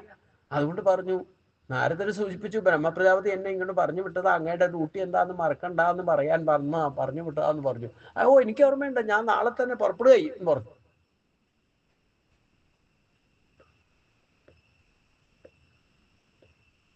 അതുകൊണ്ട് ഇപ്പം മറച്ചു വെച്ച് സംസാരിച്ചു എന്നോർത്ത് കുഴപ്പമൊന്നുമില്ല. കാരണം പിറ്റേ ദിവസം അതൊക്കെ പറഞ്ഞ കാര്യങ്ങളൊക്കെ സംഭവിക്കുമല്ലോ. ഇങ്ങനെ നമ്മുടെ ചില കാര്യങ്ങൾ മറന്നുപോയാലും സാക്ഷിഭാവത്തിൽ വർത്തിക്കുന്ന ഭഗവാന് നന്നായിട്ട് അറിയാം നമ്മൾ എന്താ ചെയ്യുന്നത്. അനുനിമിഷം ഇവിടെ ഞാൻ വന്നിട്ട് ചെയ്യുന്ന കാര്യങ്ങളൊക്കെ 100% സാക്ഷിയാണെന്ന് എനിക്ക് നന്നായിട്ട് അറിയാം. ഭഗവാന്റെ ദൃഷ്ടി മറിച്ചിട്ട് എനിക്കിവിടെ ചിന്തിക്കാനോ പറയാനോ പ്രവർത്തിക്കാനോ ഒന്നും സാധ്യമല്ല. അതിൽ നിന്നെങ്ങാനും വ്യതിചരിക്കുന്നു, അങ്ങോട്ടും ഇങ്ങോട്ടും പോകുന്നു, ക്ലേശങ്ങൾ കാരണമാണ് അത് വ്യതിചരിച്ചത്, ഇല്ലെങ്കിൽ തൻ്റെ മാനാഭിമാനങ്ങൾക്ക് ക്ഷതം നൽകുന്നു എന്നൊക്കെ തന്നിട്ടാണ് അതിലൊക്കെ ഡിസ്പാകുന്ന അവസ്ഥയൊക്കെ ഉണ്ടായാൽ അതൊക്കെ തിരിച്ച് നമ്മളെ ഉയർത്തിക്കൊണ്ടുവരുന്നതൊക്കെ ഭഗവാനാണ്. നല്ല ബുദ്ധിയുണ്ട്.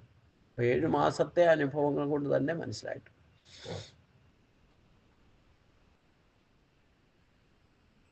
അപ്പൊ സാക്ഷിഭാവത്തിലല്ലേ.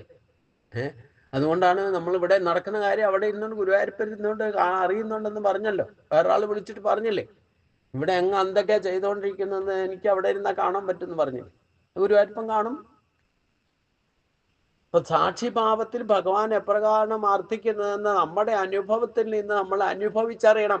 ഈ ശരീരത്തിലെ ജീവൻ തന്നെയാണ് ഈ ശരീരത്തിലൂടെ നമ്മളെ അനുഭവിച്ചറിയിപ്പിക്കുന്നതും എന്ന് തന്നെയല്ലേ ഇവിടെ പറഞ്ഞ. അതും പരമാത്മാവ് തന്നെയാണ്. അതാണ് സർവീശ്വരൻ എന്ന് പറയുന്നത്. അത് ജീവാത്മായിട്ട് വർത്തിക്കുന്നു, ബ്രഹ്മമായിട്ട് വർത്തിക്കുന്നു, ബ്രഹ്മസാക്ഷിഭാവത്തിൽ വർത്തിക്കുന്നു. അത് തന്നെയാണ് ഈശ്വരൻ. അതാണ് ആത്മാവായിട്ട് വർത്തിക്കുന്നതും. ആ ബോധത്തിൽ ഉറച്ചു നിന്നുകൊണ്ട് വേണം ചിന്തിക്കാനും പറയാനും പ്രവർത്തിക്കാനും. ഇതാണ് പ്രശ്നം ഉണ്ടാക്കുന്നത്. ഞാനിതൊക്കെ ഇങ്ങനെ ഇരുന്ന് പറയുമ്പോഴും ഞാനും ആണിയാണ്ടിയിൽ അടിച്ച പോലെ ഇവിടെ ഇരുന്നുകൊണ്ട് അത് ഈ ഒരു വിഷയം മാത്രം ചിന്തിച്ച് പറയുന്നതുകൊണ്ടാണ് ഇതുപോലെ ഉറച്ചു നിന്നുകൊണ്ട് പറയാൻ സാധിക്കും. നിങ്ങളും ആണിയിൽ അടിച്ചിട്ടിരിക്കുന്ന പോലെ അതേപോലെ ഉറച്ച സ്ഥിതിയിൽ നിന്നുകൊണ്ട് ഈ വിഷയത്തിൽ നിന്ന് വ്യതിചലിക്കാതെ ശ്രദ്ധയോടെ ഇരുന്ന് കേട്ടാലേ നിങ്ങൾക്കും എന്തെങ്കിലും മനസ്സിലാവും, അല്ലേ? ഈ സ്ഥിതിയിൽ നിന്നുകൊണ്ട് നിങ്ങൾ ജീവിതത്തിൽ വ്യവഹരിക്കണം. ഈ ആണി അടിച്ച പോലെ ഈശ്വരനിൽ ഉറച്ചു നിന്നോണ്ട് മനസ്സുറപ്പിച്ചുകൊണ്ട് നിങ്ങളുടെ ചിന്തയും വാക്കും പ്രവർത്തികളും ഒക്കെ വ്യതിചലിച്ചോട്ടെ, പക്ഷെ ഈശ്വരനിൽ നിന്ന് വ്യതിചലിക്കാൻ പാടില്ല. അങ്ങനെ വ്യതിചലിക്കാതെ നിന്ന് പ്രവർത്തിച്ചാലാണ് ഭഗവാൻ നമ്മൾ വ്യതിചലിക്കുന്നുണ്ടോ ഇല്ലയോ ഒക്കെ സാക്ഷിയാണ്. അതൊക്കെ ഈ ശരീരം വെച്ചുകൊണ്ട് വേണം വ്യവഹരിക്കാൻ എന്നർത്ഥം. അപ്പം നമ്മളെ കൊണ്ട് ഇതൊക്കെ ചെയ്യുമെന്ന് കേവലം എത്ര അണുക്കളിൽ അണുവായിട്ട് നമ്മുടെ ശരീരത്തിലെ രോമാഗ്രമെടുത്തിട്ട് 1000 കഷ്ണങ്ങളാക്കി മുറിച്ചാൽ അതിലൊരു അംശമാണ് ഈ ചൈതന്യ ആഭാസം എന്ന് പറഞ്ഞത്, ഇല്ലേ? ആഭാസിത ചൈതന്യം എന്ന് പറയുന്നത് ഇതിന്റെ സ്കാൻ ചെയ്താൽ പോലും കിട്ടാൻ പറ്റാത്ത ഒരവസ്ഥയിൽ ഇരിക്കുന്ന സാധന. ഇത് തന്നെയാണ് സാക്ഷിയായിട്ട് വർത്തിക്കുന്നത്. ഇതിനെ തന്നെയാണ് ഈശ്വരൻ എന്ന് പറയുന്നത്. ഇതിനെ തന്നെയാണ് ബ്രഹ്മം എന്ന് പറയുന്നത്. ഇതിനെ തന്നെയാണ് പരമാണു എന്ന് പറയുന്നതും. ഇതിനെയാണ് ഹൈഡ്രോളിക്സ് വാട്ടർ നടത്തിയിട്ട് മനുഷ്യൻ കണ്ടുപിടിച്ചു എന്ന് പറയുന്ന ദൈവീകരണം എന്ന് പറയുന്നത്. ഇത് നമ്മുടെ ശരീരത്തിലൂടെ സാക്ഷാത്കരിക്കാത്തിടത്തോളം കാലം നിങ്ങൾ എത്ര ഹൈഡ്രോളിക്സ് വാട്ടർ നടത്തിയാലും കണ്ടുപിടിക്കാൻ സാധ്യമല്ല. എന്നാലോ നമ്മുടെ ശരീരത്തിലിരിക്കുന്ന ഈ ചൈതന്യ ഭാസത്തെ നമ്മൾ അറിഞ്ഞാൽ മതി. സ്കാൻ ചെയ്തിട്ട് ഫോട്ടോ എടുത്തൊന്നും കാണിക്കാൻ പറ്റൂല, കാണിക്കാനിട്ട് ശ്രമിക്കുകയും വേണ്ട. വെറുതെ വ്യർത്ഥമായ കാര്യങ്ങൾ എന്തിനാ വേണ്ടേ? ഹൈഡ്രോളിസ് നടത്തിയിട്ട് കണ്ടുപിടിക്കാൻ പറ്റില്ലല്ലോ. ഈ കാര്യം സ്വന്തം ശരീരത്തിൽ ഇരിക്കുന്ന ആളാണ് ഇത് കണ്ടുപിടിക്കാൻ വേണ്ടിയിട്ട് ഹൈഡ്രോളിസ് ബോർഡ് നടത്തുന്നത്.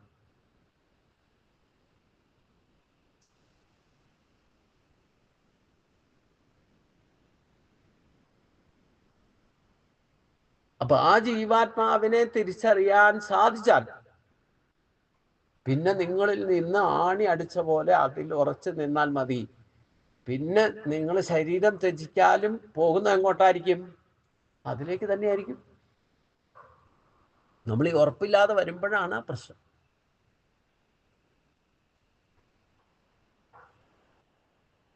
ക്ഷേത്രജ്ഞൻ എന്ന് പറയുന്നു, പുരുഷൻ എന്ന് പറയുന്നു, ഈശ്വരൻ എന്ന് പറയുന്നു, ബ്രഹ്മം എന്ന് പറയുന്നു, പരമപുരുഷൻ എന്ന് പറയുന്നു, പരമാത്മാവെന്ന് പറയുന്നതും ജീവാത്മാവെന്ന് പറയുന്നതും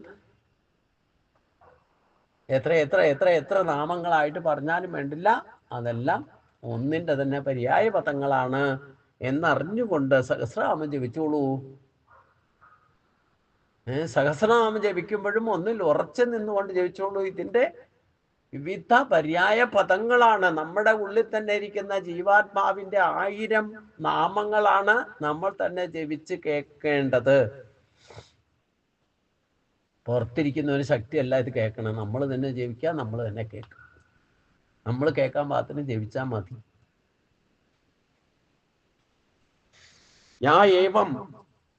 ഏവം വേത്തി പുരുഷം പ്രകൃതിയും ച ഗുണൈസഹ സർവദാ വർത്തമാനോപി നാസഭൂയോ അഭിജായത്തെ.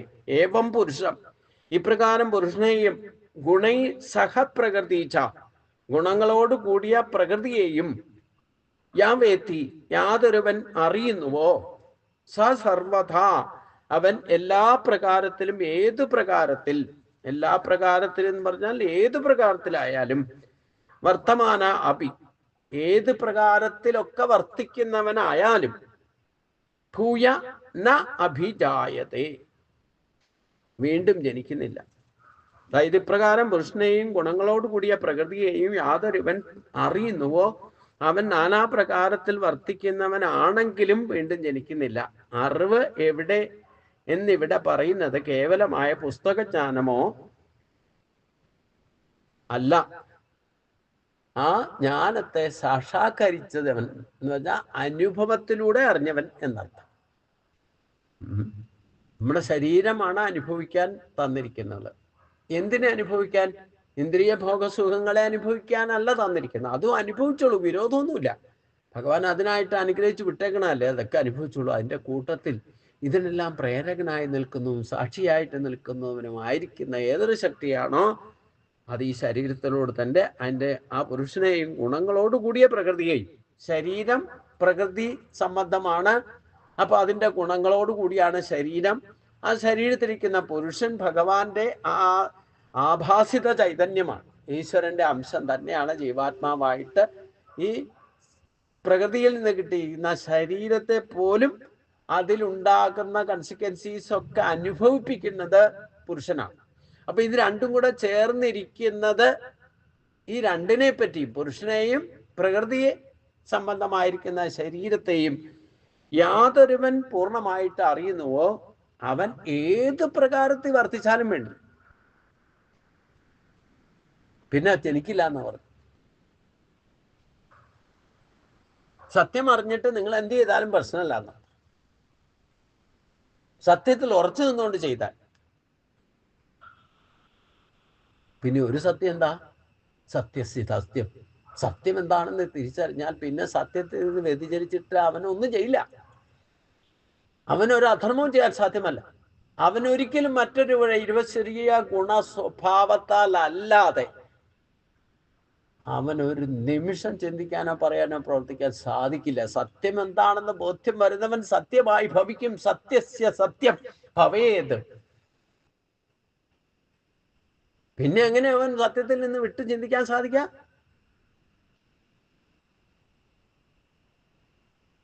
സാക്ഷിയായിരിക്കുന്ന ഈശ്വരനെ സാക്ഷാത്കരിക്കാൻ സാധിച്ചാൽ പിന്നെ അവൻ ഈശ്വരനായി മാറി എന്നർത്ഥം.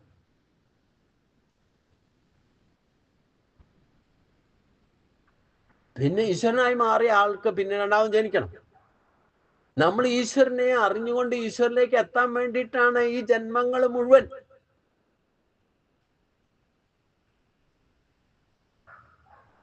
എന്തിനീ 84 ലക്ഷം ജന്മങ്ങളിലൂടെ ഓരോ കടമ്പയും കടന്ന് മനുഷ്യ ജന്മത്തിലേക്ക് എത്തിയിരിക്കുന്നത്? മനുഷ്യ ജന്മത്തിലൂടെ ഇത് എളുപ്പം സാധ്യമാണ്.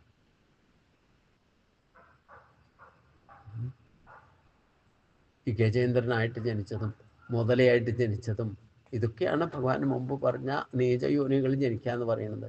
പിന്നെ മനുഷ്യജന്മോ ഗന്ധർവനോ ദേവനോ ഒക്കെ ആയിട്ട് ജനിച്ചിട്ട് ഏതെങ്കിലും ശാപം വാങ്ങിയിട്ട് അതപ്പതിച്ച് മറ്റ് മൃഗങ്ങളായിട്ട് ജനിച്ചാലും അവരിലുള്ള ഈ ആധ്യാത്മിക പുരോഗതിയുടെ അവസ്ഥ നഷ്ടപ്പെടില്ല. ജഡഭരതൻ എത്രമാത്രം അച്ചീവ്മെൻ്റ് ഉണ്ടാക്കിയിട്ടാണ് മരിച്ചത്. മാനായിരുന്നപ്പോഴും ആ ജ്ഞാനം ഉള്ളിൽ കിടക്കുന്നുണ്ടായിരുന്നു എന്ന് പറയുന്നുണ്ട്, ഭാഗവതം സാക്ഷാത്കരിക്കുന്നുണ്ട്. അപ്പോൾ നമ്മൾ ഒരു പ്രാവശ്യം മനുഷ്യജന്മത്തിലേക്ക് അനേക ജന്മങ്ങൾ മറ്റ് ജീവജാലങ്ങളായിട്ട് ജനിച്ചിട്ട് മനുഷ്യനായിട്ടോ ഇല്ലേ ദേവനായിട്ടോ ഗന്ധർവനായിട്ടോ എന്തെങ്കിലുമൊക്കെ പോസ്റ്റിൽ ജനിച്ചാലും അവിടെ എന്തെങ്കിലും കുരുത്തക്കേട് കാണിച്ചിട്ട് ശാപം മേടിച്ചിട്ട് മറ്റ് മൂഢയോനികളിലൊക്കെ ജനിക്കാനിടക്ക വരും. അങ്ങനെ ജനിച്ചാലും പിന്നെയും ആ പഴയത് എന്തൊക്കെ ആധ്യാത്മികയിൽ ഉയർച്ച ഉണ്ടായിട്ടുണ്ടോ അതൊരിക്കലും നഷ്ടപ്പെടില്ല, മറിഞ്ഞു പോകുന്നതേ ഉള്ളൂ. പിന്നെ അത് ക്ലിയറൻസ് കിട്ടിക്കഴിഞ്ഞാൽ അതാണ് ശാപമോക്ഷം എന്ന് പറയുന്നത്. ഈ ശാപം കൊടുക്കുന്ന ആള് മോക്ഷത്തിന്റെ മാർഗവും കൂടെ പറഞ്ഞു കൊടുക്കാറുണ്ട്. സാധാരണഗതിയിൽ അങ്ങനെയാണ്. കാരണം അത്രമാത്രം അറിവുള്ളവരാണ് ശപിക്കാൻ കഴിക്കുള്ളൂ. ശപിക്കുമ്പോൾ പറയും മോക്ഷത്തിന്. ശാപം കിട്ടിക്കഴിയുമ്പോൾ ശരിക്കും ഈ ശാപം വാങ്ങിച്ച ആളും ചോദിക്കും എങ്ങനെയാ ഇപ്പം മോക്ഷം കിട്ടുക, ഏതായാലും ശാപം കിട്ടി, എനിക്ക് തെറ്റ് ക്ഷമിക്കണം എന്നൊക്കെ പറഞ്ഞിട്ട് ശാപമോക്ഷത്തിന് എന്താ ചെയ്യേണ്ടതെന്ന് ചോദിക്കും. അപ്പോൾ അതിനുള്ള ഉപാധികളെ പറഞ്ഞു തരും. അത് ഈശ്വരനുമായിട്ട് അടുപ്പം ഉണ്ടാക്കിക്കൊണ്ട് ജീവിച്ചാൽ നമുക്ക് എപ്പോഴും മാർഗദർശനം തന്നുകൊണ്ടേയിരിക്കും. നമ്മൾ വഴി തെറ്റി പോവുകയാണെങ്കിൽ ഈ സാക്ഷിയായിട്ട് ഇരിക്കുന്ന ആളുടെ ഡ്യൂട്ടി അതാ. എവിടെയെങ്കിലും പഴിച്ചാൽ നോക്കി പറയണം, എവിടെയെങ്കിലും തഴിച്ചാൽ അതിനെ സാക്ഷിയിരുത്തണം. അല്ലാതെ കാണാത്ത കാര്യം കണ്ടു എന്ന് പറയലല്ല സാക്ഷിത്വം, കേൾക്കാത്ത കാര്യം കേട്ടു എന്ന് പറയലല്ല സാക്ഷിത്വം. കോടതിയിലെ സാക്ഷികളുണ്ടല്ലോ, അതൊന്നും ഇതിൽപ്പെടില്ല കേട്ടോ. അപ്പൊ അതുകൊണ്ട് ഇപ്രകാരം പുരുഷനെയും ഗുണങ്ങളോട് കൂടിയ പ്രകൃതിയെ അതായത് ഇത് സാക്ഷാത്കരിക്കാൻ, ഇത് തിരിച്ചറിയാൻ നമ്മുടെ ശരീരത്തെയും ശരീരത്തിലിരിക്കുന്ന ജീവാത്മാവിനെയും ആര് തിരിച്ചറിയുന്നോ അവന് പിന്നെ പുനർജന്മം ഉണ്ടാവില്ല എന്നർത്ഥം. നിങ്ങൾ ആദ്യം തന്നിലൂടെ തന്നെ ഈശ്വരനെ സാക്ഷാത്കരിക്കണം, എങ്കിലേ ഈ പ്രകൃതിയിലും പ്രപഞ്ച പ്രാണനെയും പ്രകൃതിയെയും പ്രത്യക്ഷ പ്രകൃതിയും ഒക്കെ നിങ്ങൾക്ക് മനസ്സിലാക്കാൻ സാധിക്കുള്ളൂ.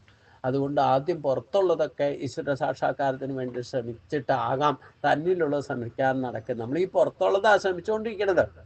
എത്ര കാലം എത്രയെത്ര ജന്മങ്ങളായി ശ്രമിക്കണു. തന്നിലുള്ളത് സാക്ഷാത്കരിക്കാത്തിടത്തോളം കാലം എത്രയെത്ര ജന്മങ്ങൾ വന്നാലും വേണ്ടില്ല, ഈ സത്യത്തെ അറിയണമെങ്കിൽ തന്നിലൂടെ തന്നെ അറിയണം. അതുകൊണ്ടാണ് ഭഗവാൻ പറഞ്ഞു ഉദ്ധരേതാത്മനാത്മാനം. ആത്മാവിനെ ഒരിക്കലും മതപ്പതിപ്പിക്കരുത്, അതിനെ ഉയർത്തിക്കൊണ്ടുവരൂ. അതിനെ പോഷിപ്പിക്കാനോ കർമ്മയോഗം ചെയ്യാൻ പറഞ്ഞത്.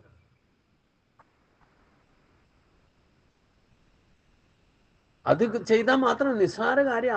നമ്മളിലുള്ള ആ ശക്തിയെ നമ്മൾ പോഷിപ്പിച്ചാൽ നമുക്ക് അനായാസനെ ജീവിക്കാൻ നടക്കാൻ ആവശ്യമുള്ളതൊക്കെ ഭഗവാൻ കാമധേനുവിനെ പോലെ നൽകിക്കൊണ്ടേയിരിക്കും.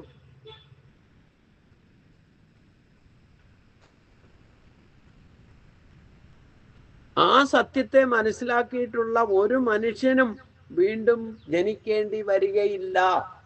പക്ഷേ ഇത് മനസ്സിലാക്കുന്നവർ വളരെ ചുരുക്കമാണെന്ന് മാത്രം. മനുഷ്യാണാം സഹസ്രേഷു കസ്സിൽ യഥതി സിദ്ധയെ. ഏറ്റവും വലിയ സിദ്ധിയാണിത്, ഈ അറിവ് ലഭിക്കുക എന്നുള്ളത്. നമ്മുടെ ശരീരത്തിലിരിക്കുന്ന ജീവൻ ക്ഷേത്രജ്ഞനാണെന്നും ശരീരം ക്ഷേത്രമാണെന്നും തിരിച്ചറിയുക. അത് ഏത് പ്രകാരത്തിൽ വർത്തിച്ചാലും ഈ ഒരു സത്യത്തെ തിരിച്ചറിഞ്ഞാൽ നിങ്ങൾ അമ്പലത്തിലെ പൂജാരി ആയാലും വേണ്ടില്ല, സ്ത്രീ ആയാലും വേണ്ടില്ല, പുരുഷനായാലും വേണ്ടില്ല, നീചയോനിൽ ജനിച്ചവരായാലും വേണ്ടില്ല, ഇനി ആരായാലും എന്തായാലും ഏത് കർമ്മം നാനാപ്രകാരത്തിൽ വർത്തിക്കാന്ന് പറഞ്ഞാൽ എന്താ? ഏത് കാര്യം കർമ്മത്തിനും എന്ത് വ്യാധനായാലും, ഇറച്ചി വെട്ടുകാരനായാൽ പോലും വീണ്ടും അവനെ പുനർജനിക്കേണ്ട അവസ്ഥ ഉണ്ടാകുന്നതല്ല. അതാണ് താൻ അറിയണം, തന്നെ അറിയണം.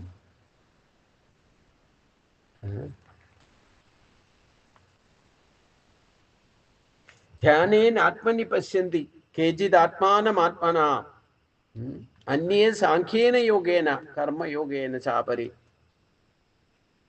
കേചിത് ധ്യാനേന, ചിലർ ധ്യാനം കൊണ്ട്, ആത്മന ആത്മാവിനെ ആത്മാവിലൂടെ, ആത്മനി പശ്യന്തി തന്നിൽ തന്നെ കാണുന്നു. അന്യേ സാഖ്യേന യോഗേന, മറ്റു ചിലർ സാഖ്യയോഗം കൊണ്ടും, അപരേ കർമ്മയോഗേന, ചിലർ കർമ്മയോഗം കൊണ്ടും ആത്മാവിനെ കാണുന്നു. ചിലർ ആത്മാവിനെ ധ്യാനം കൊണ്ടും തന്നിൽ തന്നെ കാണുന്നു. മറ്റു ചിലർ സാഖ്യയോഗം കൊണ്ടും മറ്റു ചിലർ കർമ്മയോഗം കൊണ്ടും ആത്മാവിനെ കാണുന്നു. മനസ്സിനെ വിഷയങ്ങളിൽ നിന്നും വിനിവർത്തിച്ച് ബുദ്ധിയിലൊതുക്കി ഏകാഗ്രമാക്കി ഇടമുറിയാതെ തൈലധാര പോലെയുള്ള ചിന്തനമാണ് ധ്യാനം. ചിന്ത എന്ന് പറയുന്ന ഒരു ക്രിയേഷനൊന്നുമല്ല. ആ ധാര മുറിയാതെ ഒഴുകുന്ന എണ്ണ പോലെ ഒരേ വിഷയത്തെ പറ്റി യുക്തിപരമായിട്ട് ചിന്തിക്കുന്നതാണ് ധ്യാനം. അതിന് തുടക്കത്തിൽ നമ്മൾ ആരുടെയെങ്കിലും കീഴിൽ പ്രാക്ടീസ് ചെയ്യണം. ഇല്ലെങ്കിൽ നമ്മൾ കാട് കയറും. മനസ്സൊന്നാമത് അടങ്ങിയിരിക്കില്ല. തന്നെ ധ്യാനിക്കാന്നൊക്കെ വിചാരിച്ചാൽ കാട് കയറും. അപ്പോൾ ആരുടെയെങ്കിലും ഇൻസ്ട്രക്ഷൻസ് അനുസരിച്ചുകൊണ്ട് അവിടെ മാത്രം നമ്മുടെ മനസ്സിനെ ചലിപ്പിക്കുമ്പോൾ ഒരിടത്ത് ഉറച്ചു നിൽക്കുന്ന ഒരു പ്രകൃതി ഉണ്ടാവും.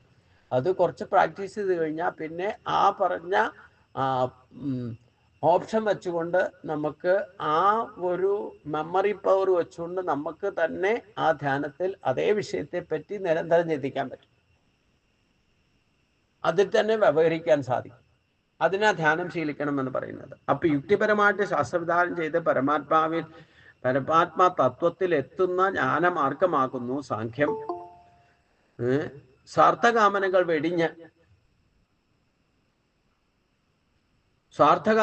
വെടിഞ്ഞ് യജ്ഞഭാവനയോടെ ഉള്ള കർമാനുഷ്ഠാനമാണ് കർമ്മയോഗം എന്ന് പറയുന്നത്. അതായത് ഈശ്വരപ്രാപ്തിക്ക് വേണ്ടിയിട്ട് ചെയ്യുന്ന കർമ്മങ്ങളെ മാത്രമാണ് ഈശ്വര സാക്ഷാത്കാരത്തിന് അഥവാ ആത്മസാക്ഷാത്കാരത്തിന് അഥവാ ബ്രഹ്മസാക്ഷാത്കാരത്തിന് അഥവാ പരമാത്മാ എല്ലാം ഒന്ന് തന്നെ. അതിനു വേണ്ടിയിട്ട് ലക്ഷ്യം വെച്ചുകൊണ്ട് അതിനു വേണ്ടിയിട്ട് അതേപ്പറ്റി നിരന്തരം ചിന്തിക്കുകയും അതിനുള്ള അനുഷ്ഠാനങ്ങൾ അനുഷ്ഠിക്കുകയും ചെയ്യുകയാണെങ്കിൽ അതിനെയാണ് കർമ്മയോഗം പറയുക. അല്ലാതെ നമ്മൾ ഭൗതിക ഭൗസുഖങ്ങൾക്ക് വേണ്ടിയിട്ട് ചെയ്യുന്ന ഒന്നും കർമ്മയോഗമല്ല. അതൊക്കെ അവിദ്യാദി ദോഷങ്ങളെ ഉണ്ടാക്കും, ബന്ധനം ഉണ്ടാക്കും, കർമ്മവാസനയുണ്ടാക്കും, വീണ്ടും ജന്മത്തിന് കാരണമുണ്ട്.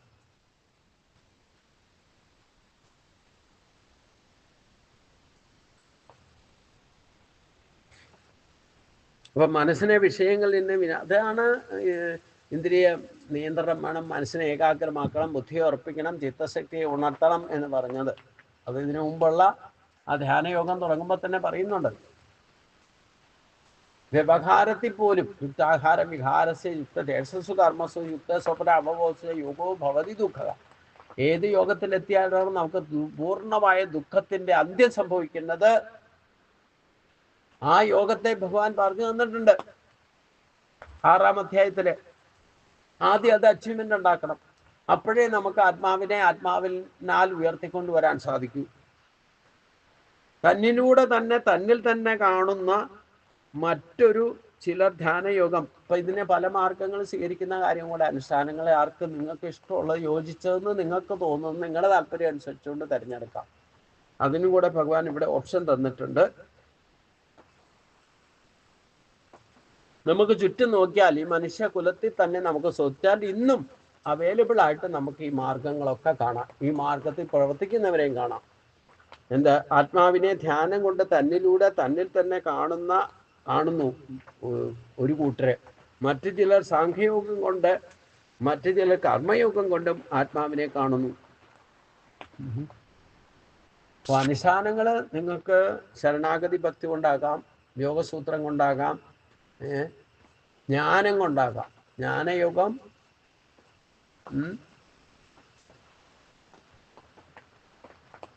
ശരണാഗതി ഭക്തി, അനന്യഭക്തി, നിങ്ങൾക്ക് ഇഷ്ടമുള്ള ദേവതയുടെ കീർത്തനങ്ങളെ കൊണ്ടോ സത്സംഗം കൊണ്ടോ ഏത് രീതിയിലും നിങ്ങൾ സ്വീകരിക്കുന്ന ഏത് മാർഗം സ്വീകരിച്ചാലും എല്ലാവരും എത്തുന്നത് ബ്രഹ്മത്തിലേക്ക് തന്നെയായിരിക്കും.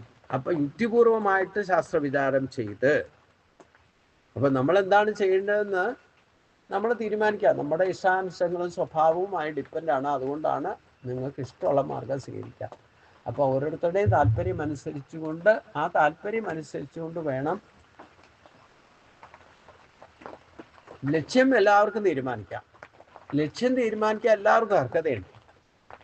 ആ ലക്ഷ്യം തീരുമാനിച്ചാൽ അതിനുള്ള അനുഷ്ഠാനങ്ങൾ യുക്തിപരമായിട്ട് തീരുമാനമെടുത്തുകൊണ്ട് ചെയ്യും. കാരണം അവരുടെ സ്വഭാവം അനുസരിച്ചുകൊണ്ട് വേണം. എൻ്റെ സ്വഭാവം അനുസരിച്ചുകൊണ്ട് ഞാൻ തന്നെ കണ്ടെത്തി ഞാൻ ചെയ്യുന്ന ചിട്ട അനുസരിച്ചു കൊണ്ടുള്ള ജീവിതത്തിൽ ആണ് എനിക്ക് അച്ചീവ്മെൻ്റ് ഉണ്ടായത്. അപ്പം ഇതേ മാർഗം തന്നെ നിങ്ങൾ സ്വീകരിക്കുക എന്ന് പറഞ്ഞാൽ എങ്ങനെ? നിങ്ങളുടെ സ്വഭാവം അനുസരിച്ചുകൊണ്ട് നിങ്ങളുടെ താല്പര്യം അനുസരിച്ച് നിങ്ങളുടെ ആരോഗ്യസ്ഥിതിയും പരിതസ്ഥിതി അനുസരിച്ചുകൊണ്ട് നിങ്ങൾക്ക് ഒരു കാര്യം തീരുമാനിച്ച് നടപ്പാക്കണം എന്ന് തീരുമാനിക്കുക. അത് നിങ്ങളുടേതായ രീതിയിൽ നിങ്ങൾക്ക് ചെയ്യാം. മറ്റൊരാളെ ഒരിക്കലും കണ്ണു അടച്ച് ഫോളോ ചെയ്യരുത്. എന്നെ ആയാലും മറ്റുള്ളവരെ ആയാലും പലർക്കും പറ്റുന്ന അത് അനുകരണത്തിലേക്ക് പോകും. അപ്പം യഥാർത്ഥ ലക്ഷ്യത്തിലേക്ക് എത്തില്ല. അതിനാണ് യുക്തി വിചാരം ചെയ്യേണ്ടത്. എനിക്കെന്താ പറ്റുന്നത്, എൻ്റെ സ്ഥിതി എന്താണെന്നുള്ളത് സ്വയം മനസ്സിലാക്കണമെന്നാണ്. ഇവിടെയൊക്കെ ഈശ്വരൻ സാക്ഷിയായിട്ട് വർത്തിക്കുന്നുണ്ടാവും. പക്ഷെ ഈശ്വരൻ ഇന്റർഫെയർ ചെയ്യില്ല. നമുക്ക് സ്വാതന്ത്ര്യം നൽകിയിട്ടുണ്ട്. നിന്റെ ഇഷ്ടാനുസരിച്ച് പ്രവർത്തിച്ചുള്ളൂ. അതുകൊണ്ട് യുക്തിപരമായിട്ട് ശാസ്ത്രവിചാരം ചെയ്യാന്ന് പറഞ്ഞാൽ ഇതാണ് കോമൺ. ശാസ്ത്രം പറഞ്ഞിരിക്കുന്നത് എന്താ? കോമൺ ആയിട്ട് ആണ് കാര്യം പറയുക. അതെങ്ങനെയാണ്? എനിക്ക് സൂട്ടാകുന്ന രീതി ഞാൻ ചെയ്യണം, നിങ്ങൾക്ക് ഓരോരുത്തർക്കും സൂട്ടാകുന്ന രീതി നിങ്ങൾ കാണണം. അതിനാണ് ശാസ്ത്രത്തെ യുക്തിവിചാരം ചെയ്ത് ഉപയോഗിക്കണം എന്ന് പറഞ്ഞതിൻ്റെ കാര്യം. അതെല്ലാവരുടെയും ലക്ഷ്യം എന്തായിരിക്കണം? പരമാത്മ തത്വത്തിലേക്ക് എത്തണം എന്നുള്ളതായിരിക്കണം. അതിനുള്ള ജ്ഞാനമാർഗം സ്വീകരിക്കാം, സാഖ്യാശാസ്ത്രം സ്വീകരിക്കാം, പതഞ്ജലിയുടെ യോഗമാർഗം സ്വീകരിക്കാം. ഇല്ലെങ്കിൽ ഇതൊന്നുമില്ലെങ്കിൽ ശരണാഗതി ഭക്തി, അനന്യമായ ഭക്തി എന്ന് പറഞ്ഞാൽ എന്താ? ഈ നാമസങ്കീർത്തനം ജപതവാദികളെ കൊണ്ട് ഈശ്വരനെ ഭജിച്ചുകൊണ്ടും ഈശ്വരനെ പൂജിച്ചുകൊണ്ടും നിങ്ങൾക്ക് ഈ സിദ്ധിയിലേക്ക് എത്താൻ സാധിക്കും എന്നാണ് പറഞ്ഞത്. അന്യേ തേവമജാനന്ദ സുത്വാദ് അന്യേഭ്യ ഉപാസതേ തേ അഭി ചാതിരന്തേവ മൃത്യും ശ്രുതിപരായണം. ഏവം അജാനന്ദ, ഈ വിധം അറിഞ്ഞുകൂടാത്ത, അന്യേതു മറ്റുള്ളവരാകട്ടെ, അന്യേഭ്യ ശ്രുത്വ അന്യരിൽ നിന്ന് കേട്ടിട്ട്, ഉപാസതേ ഉപാസിക്കുന്നു, ശ്രുതി പരായണ തേ അഭി കേട്ടറിയുന്നതിൽ തൽപരരായ അവരും മൃത്യു അതിതരന്തി ഏവ മരണത്തെ അതിക്രമിക്കുന്നു.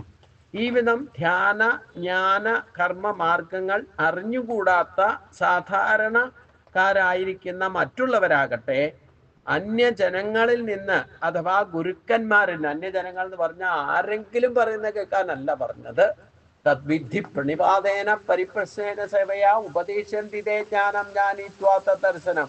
അതിനും ഭഗവാന്റെ കൃത്യമായ മാർഗദർശനമുണ്ട്. ആരെങ്കിലും മറ്റുള്ളവർ പറയണ കേൾക്കാൻ പറഞ്ഞു എന്ന് പറഞ്ഞുകൊണ്ട് മറ്റുള്ളവർ പറയുന്നത് എല്ലാം കേൾക്കാനും എല്ലാവരിൽ നിന്നും കേൾക്കാനും അല്ല പറഞ്ഞത്. പിന്നെങ്ങനെയാ? അന്യജനങ്ങളിൽ നിന്ന് പറഞ്ഞാൽ എങ്ങനെയുള്ളവരെന്ന് എടുത്തു പറയുന്നു? ഗുരുക്കന്മാരിൽ നിന്നോ സജ്ജനങ്ങളിൽ നിന്നോ. ഇത് 4-ാം അധ്യായത്തിൽ ഭഗവാൻ ഒന്നോടെ ഉറപ്പിച്ച് പറഞ്ഞിട്ടുണ്ട്, ക്ലാരിഫിക്കേഷൻ നൽകിയിട്ടുണ്ട്. തദ്വിധി പ്രണിപാതേന പരിപ്രശ്നേന സേവയാ ഉപദേശന്തി തേ ജ്ഞാനം ജ്ഞാനീത്വാ തത്വദർശിന. തത്വദർശികളായിട്ടുള്ളവരെ ഗുരുക്കളായിട്ട് കാണാൻ പറ്റൂ. നിങ്ങൾക്ക് ഗുരുക്കന്മാർ ഇഷ്ടം പോലെ ചവറ് പോലെ ഉണ്ട് കലിയുഗായതുകൊണ്ട്. അനുഭവജ്ഞാനമുള്ളവരെയാണ് ഗുരുക്കന്മാരായിട്ട് തത്വദർശികൾ എന്ന് പറയുന്നത്. അത് പ്രത്യേകം ശ്രദ്ധിച്ചോളൂ. ആരെങ്കിലും ഗുരുവായിട്ട് സ്വീകരിച്ചിട്ട് കാര്യമൊന്നുമില്ല. വെറുതെ കണ്ണുടച്ച് ആരുടെയും ഫോളോവർ ആകരുത്.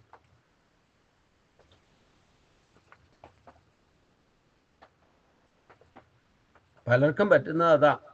കേട്ടറിഞ്ഞ് ഉപാസിക്കാൻ ഭഗവാൻ പറഞ്ഞില്ലേ എന്ന് വെച്ചിട്ട് ഈ ഒരൊറ്റ ശ്ലോകം വെച്ചുകൊണ്ട് നമുക്ക് ആരെങ്കിലും പറയണ കേട്ടിട്ട് പ്രവർത്തിക്കാമെന്നും നിഗമനത്തിലെത്തിയാൽ നിങ്ങൾ തീരുമാനിച്ചപ്പോൾ ഞാനിപ്പോൾ എന്താ ചെയ്യാൻ? ഇതിൽ ഭഗവാൻ പറഞ്ഞു അന്യരിൽ നിന്ന് കേട്ടറിഞ്ഞും വാസിക്കുന്നു. ശ്രവണപാരായണന്മാരായിരിക്കുന്ന അവരും മരണത്തെ അതിക്രമിക്കും. പക്ഷെ അങ്ങനെ ആരെങ്കിലുമൊക്കെ പറയണ കേട്ടിട്ട് നിങ്ങൾ ഫോളോവർ ആയാൽ അവരും പറഞ്ഞു തരുന്നവരും മരണത്തെ അതിക്രമിക്കില്ല. അതുകൊണ്ട് നിങ്ങളും മരണത്തെ അതിക്രമിക്കില്ല. മരണത്തെ അതിക്രമിക്കുന്നു എന്ന് പറഞ്ഞാൽ ജനന മരണ സ്വരൂപമായിരിക്കുന്ന ഈ സംസാരം അതിക്രമിക്കുന്നു എന്നർത്ഥം. അതായത് ഈശ്വരനിലേക്ക് ഉപാസനാമാർഗം അഥവാ ഭക്തിയോഗ മാർഗം തന്നെയാണ് ഇവിടെ സൂചിപ്പിക്കുന്നത്. അപ്പം നമുക്ക് ഇതൊക്കെ ശാസ്ത്രമൊക്കെ പഠിച്ചിട്ട് അനുസരിക്കുന്നത് പറ്റുമെങ്കിൽ അതാണ് ഏറ്റവും ഉത്തമം. ശാസ്ത്രത്തെ അനുസരിക്കാൻ പഠിക്കണം എന്നാണ് പറയുക. അവിടെ നിങ്ങൾക്ക് ഗൈഡൻസിൻ്റെ മറ്റൊരു ഗുരുവിൻ്റെ ഒന്നും ആവശ്യകത ഇല്ലാത്ത വിധത്തിൽ ശാസ്ത്രം വേണ്ട വിധത്തിൽ മനസ്സിലാക്കിയാൽ അത് ഉപയോഗിക്കാൻ സാധിക്കും. അഥവാ ഇനി അതിൽ മനസ്സിലാക്കാൻ പറ്റിയില്ലെങ്കിൽ സജ്ജനങ്ങളിൽ നിന്ന്, തത്വദർശികളിൽ നിന്നും അത് മനസ്സിലാക്കിയിട്ട് വേണം ചെയ്യാൻ. ആരെങ്കിലും എന്തെങ്കിലുമൊക്കെ പറയുന്ന അനുഷ്ഠിച്ചേക്കരുത് എന്നർത്ഥം. ഞാൻ പറഞ്ഞില്ലേ, ഇപ്പം ഇന്ന് രാവിലെ, ഇന്നലെയല്ല 2 ദിവസമായിട്ട് ഇവിടെ ജപിക്കാൻ വരുന്നവർ തന്നെ ചോദിച്ച കാര്യമാണ്. ഇവിടെ ദിവസവും ഞാനാണ് ശരിക്കും നാമജപത്തിൻ്റെ ഒരു തുടക്കം കുറിച്ചതും ദിവസവും ഇവിടെ വന്നിട്ട് ആരെങ്കിലുമൊക്കെ സഹസ്രനാമം ജപിക്കണം എന്ന് പറഞ്ഞൊരു ഇൻസ്ട്രക്ഷനൊക്കെ കൊടുക്കുകയുണ്ടായി. അതൊക്കെ 2003-2004 ശേഷമാണ്, 2006 ശേഷമാണ് കൂടുതൽ അതിലേക്ക് ഇവിടെ ഇൻവോൾവ് ആയിട്ടുള്ളത്. അപ്പോൾ അത് കേട്ടിട്ട് ഇവരൊക്കെ ദിവസവും ജപിക്കുന്നവരൊക്കെ ഉണ്ടായിരുന്നു. അപ്പോൾ ഇതിനിടയ്ക്ക് ആരോ പറഞ്ഞു, കൂടുതൽ ഭക്തിയൊന്നും വേണ്ട കേട്ടോ, കൂടുതൽ ഭഗവാനോട് അടുക്കാൻ ശ്രമിച്ചാൽ പിന്നെ കേശങ്ങളൊക്കെ ഒന്നിനു പുറകെ ഒന്നായി വരും എന്നാരോ മറ്റാരോ പറഞ്ഞു. ഞാനല്ല പറഞ്ഞു. അത് കേട്ടിട്ട് ഇവരൊക്കെ ജപിക്കൽ നിർത്തി. ഇത്ര ഇപ്പം ദിവസമായിട്ട് വന്ന് ജപിക്കൽ ഇല്ലാതെയാകാൻ കാരണം ആ വ്യക്തിയുടെ വാക്ക് കേൾക്കാൻ പോയതാണ്.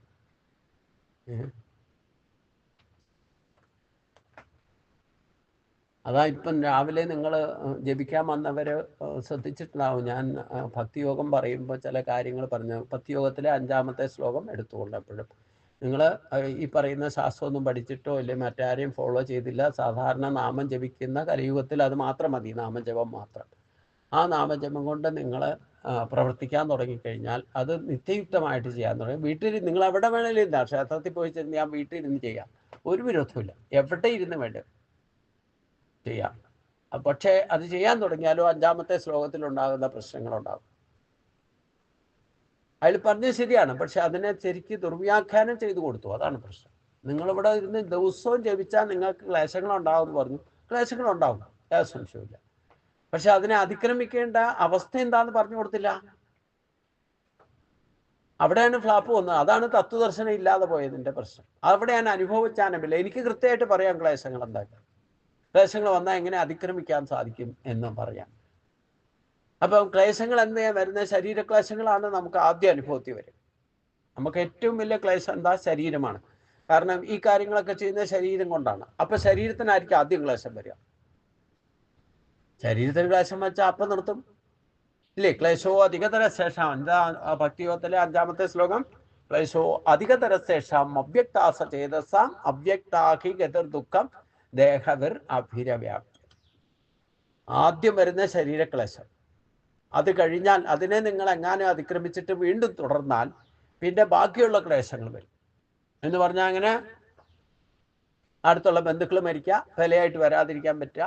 അതായത് ആദ്യം സ്വയം തടസ്സം നിൽക്കുക, പിന്നെ രണ്ടാമത് കൂടെയുള്ളവർ തടസ്സം ഉണ്ടാക്കുക, മൂന്നാമത്തെ സ്റ്റേജിൽ എന്താ പറഞ്ഞേ, മറ്റുള്ളവർ കാരണം ഇല്ലെ ബാഹ്യമായ സമൂഹം കാരണം തടസ്സം ഉണ്ടാക്കുക. പിന്നെ 4-ാമത്തെ സ്റ്റേജിൽ ശരീരം തന്നെ ക്ലേശം ഉണ്ടാക്കും. ഇങ്ങനെ 4 സ്റ്റേജ് കടക്കണം. അത് ഓരോ ഘട്ടം കടക്കുമ്പോഴും ഈ പറയുന്ന ക്ലേശങ്ങൾ എന്ന് പറയുന്ന ഏത് തരത്തിലുള്ള വിദ്യാദി ദോഷങ്ങളെ കൊണ്ടുണ്ടാകുന്ന ക്ലേശങ്ങൾ നിങ്ങൾ ഈ ജന്മത്തിൽ ഈശ്വര കാര്യങ്ങൾ ചെയ്യുമ്പോഴോ മറ്റുള്ള കാര്യങ്ങൾ ചെയ്യുമ്പോഴോ അനുഭവിക്കുന്നുണ്ടെങ്കിൽ ഇത് ടോട്ടലി പൂർവജന്മാർജിതമായിരിക്കും. ഈ ജന്മം നിങ്ങൾ ജപിക്കുന്നതിൻ്റെയോ ഇത് ജപിച്ചിട്ടോ അല്ല ക്ലേശങ്ങൾ നിങ്ങൾക്ക് വന്നു ഭവിക്കുന്നത്. പൂർവജന്മാർജിതമായിട്ടുള്ള കർമ്മദോഷങ്ങളുടെ ഫലമാണ് ക്ലേശങ്ങളായിട്ട് വന്ന് അനുഭവിക്കുക. ഈ ജന്മം നിങ്ങൾ ജപിക്കുന്നതിൻ്റെ ഫലം ഈ ജന്മത്തിലല്ല, അടുത്ത ജന്മത്തിലേ കിട്ടുള്ളൂ. അപ്പൊ ഈ ജന്മത്തിൽ നിങ്ങൾ ജപിക്കാൻ തുടങ്ങിയിട്ട് ആ ക്ലേശം ഉണ്ടാകുന്നതെന്ന് വ്യാഖ്യാനിക്കുന്നത് തെറ്റല്ലേ?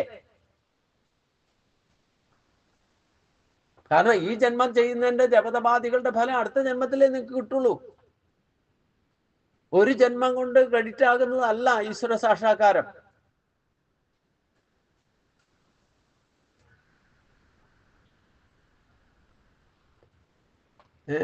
ഇപ്പൊ നമ്മുടെ തന്നെ ഗ്രൂപ്പിലുള്ള ഒരാളുടെ മകള് ഓസ്ട്രേലിയയിലുണ്ടായിരുന്ന മകള് പെട്ടെന്ന് രോഗഗ്രസ്തമായിട്ട് മരിച്ചു. ഇതിനു മുമ്പ് ഒരാൾ മകള് മരിച്ച കാര്യം സങ്കടം ആയിട്ട് ഇരുന്നിരുന്നു. അപ്പൊ ഓരോ ഘട്ടത്തിലും ഞാൻ അവർക്ക് പറഞ്ഞു കൊടുത്തു, നിങ്ങൾ ഇപ്പം മകള് മരിച്ചിട്ട് ദുഃഖിക്കുന്നുണ്ടെങ്കിൽ നിങ്ങളുടെ മകൾ ഇതിനു മുമ്പ് നിങ്ങളുടെ അമ്മയായിരുന്നു. നിങ്ങൾ മരിച്ചിട്ട് നിങ്ങൾ ആ അമ്മയെ ദുഃഖിപ്പിച്ചിട്ടുണ്ടെങ്കിൽ അത് കാരണമായിട്ട് റിട്ടേൺ വരും, പുനരാവർത്തനം.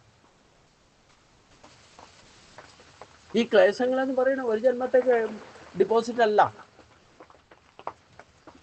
ക്ലേശമുക്തിയും ഒരു ജന്മത്തെ ഡിപ്പോസിറ്റ് അല്ല.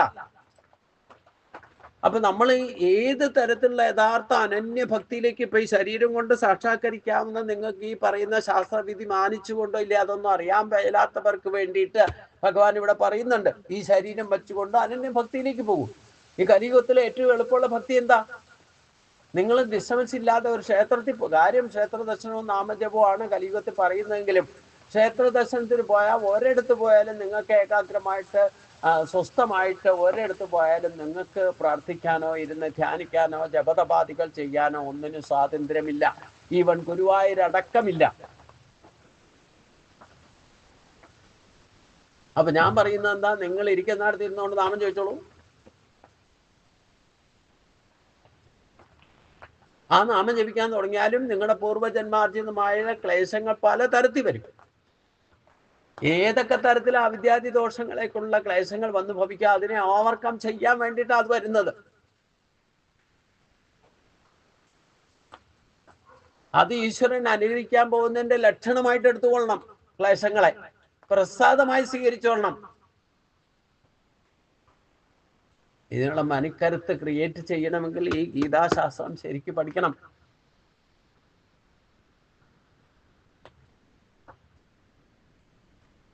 നമ്മൾ ഈ ക്ലേശങ്ങൾ അനുഭവിക്കാനും പ്രാരാബ്ധങ്ങൾ അനുഭവിച്ചു തീർക്കാൻ വേണ്ടിയിട്ടാണ് വീണ്ടും വീണ്ടും ജന്മം തരുന്നത്. അതെല്ലാ ജന്മത്തിലും നമ്മൾ ഇത്തരത്തിൽ ഇഗ്നോർ ചെയ്യാൻ ശ്രമിച്ചാൽ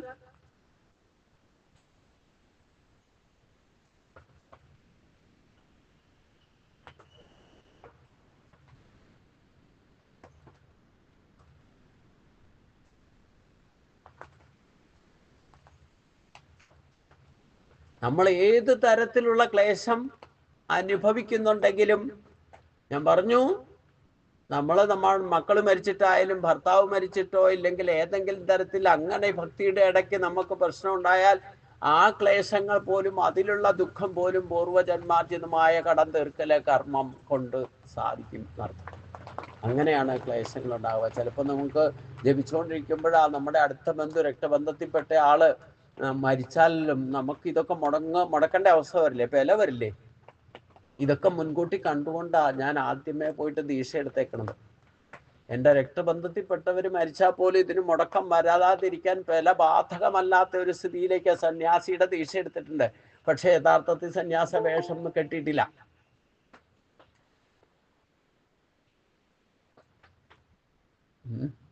ഒരു ഫംഗ്ഷനും പോകില്ല എന്ന് ശപഥം ചെയ്തിരുന്ന, എന്നിട്ടും ഇവിടെ അടുത്തെന്ന് പറഞ്ഞിട്ട് 1-2 ഫംഗ്ഷൻ എന്നെ പോയി അറ്റൻഡ് ചെയ്തു. അപ്പൊ അതിന്റെ ക്ലേശം നമുക്ക് വന്നു ഇല്ലേ? വില ബാധിച്ചു, കുളത്തിൽ പോയി കുളിക്കേണ്ടി വന്നു. എന്നിട്ട് എന്തെങ്കിലും അസുഖം വരെ 2 ദിവസമായിട്ട് പനിയുടെ ടെൻഷൻ ഉണ്ടായിരുന്നു, പ്രശ്നം ഉണ്ടായിരുന്നു. മരുന്നിനെ ആശ്രയിക്കാത്ത ആൾക്ക് മരുന്ന് ആശ്രയിക്കേണ്ടതായിട്ട് വന്നു. ഏതൊക്കെ തരത്തിലാണ് ക്ലേശം വരാം? ശരീരക്ലേശം ഉണ്ടായത്. പക്ഷെ അതുകൊണ്ട് ഇപ്പൊ ഈ കഴിഞ്ഞ ഞായറാഴ്ച തന്നെ 2 ഇടത്ത് വിളിച്ചിട്ട് 2 ഇടത്ത് പോയില്ല. അപ്പൊ പനി മാറി, പനി അധികരിച്ചില്ല. നമ്മൾ എന്തിനു വേണ്ടിയിട്ടാണോ വന്നത്? ഈ സമൂഹത്തെ പേടിച്ചിട്ട് നമ്മൾ പലതും ചെയ്യുന്നത്. ഞാൻ പറഞ്ഞല്ലോ, അല്ലാതെ ഇതൊന്നും ഈശ്വരന്റെ ദൃഷ്ടിയിലൊന്നും വിലപ്പോവില്ല. ഇതൊക്കെ സാധാരണ ഭൗതികമായിട്ടുള്ള ചിന്തയിലെ ആസുരി സമ്പത്തിന്റെ പ്രഭാവമാണ്. ഇത് പിന്നെ പൊതുവെ ടോട്ടലി നോക്കിയാൽ ഇതൊന്നും മാർക്കാതെ എന്തെങ്കിലും പരാതിയും കുറ്റപ്പെടുത്തുകയോ ഒക്കെ ചെയ്യുന്ന ആരാ? ഇതേപ്പറ്റി അവബോധം ഇല്ലാത്തവരാ. അപ്പൊ ഞാൻ പറഞ്ഞില്ലേ, ഒരാൾ നാമം ജപിക്കാൻ എൻ്റെ ഇൻസ്ട്രക്ഷൻ അനുസരിച്ചിട്ട് നാമം ജപിക്കാൻ ക്ഷേത്രത്തിൽ ഇരുന്ന് തുടങ്ങി, എന്നിട്ട് മറ്റൊരാൾ വന്നിട്ട് മുടക്കി. ഇതാണ് സമൂഹം മുടക്കം എന്ന് പറഞ്ഞത്. വന്നിട്ട് പറഞ്ഞു, നാമം ദിവസമായിട്ട് കൂടുതൽ ഈശ്വരനായിട്ട് കൂടുതൽ അടുക്കാൻ ശ്രമിക്കണ്ട കേട്ടോ, നിങ്ങൾക്ക് അതേപോലെ ക്ലേശങ്ങൾ ഉണ്ടാവും എന്ന് പറഞ്ഞു. എന്നിട്ട് അത് കേട്ടിട്ട് നാമജപം നിർത്തി. എന്നിട്ട് ഇവർക്ക് ക്ലേശം തീർന്നോ? ഇല്ല, ക്ലേശം എപ്പോഴും ഉണ്ട്. മകൻ ജോലി ചെയ്തുകൊണ്ടിരുന്ന ആള് മകൻ മരിച്ചു. ഇത് ജപം നിർത്തിയിട്ടപ്പോ എനിക്ക് തിരിച്ചും വ്യാഖ്യാനിക്കാവുണ്ട്. നിങ്ങൾ ജപിച്ചുകൊണ്ടിരുന്ന ജപം നിർത്തിയിട്ട മകൻ മരിച്ചെന്ന് പറയാം.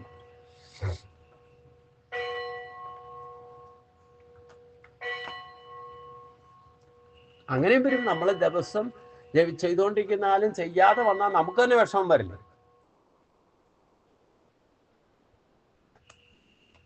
അപ്പൊ അത് നിർത്തിയിട്ട് അങ്ങനെയും വ്യാഖ്യാനിക്കാവില്ല. നമുക്ക് ഏത് തരത്തിൽ ഏത് സബ്ജക്റ്റിനെയും വ്യാഖ്യാനിക്കാൻ പറ്റും. അവരവരുടെ മതം, അവരവരുടെ അഭിപ്രായം അനുസരിച്ചുകൊണ്ട് അതിനെ വ്യാഖ്യാനിക്കും.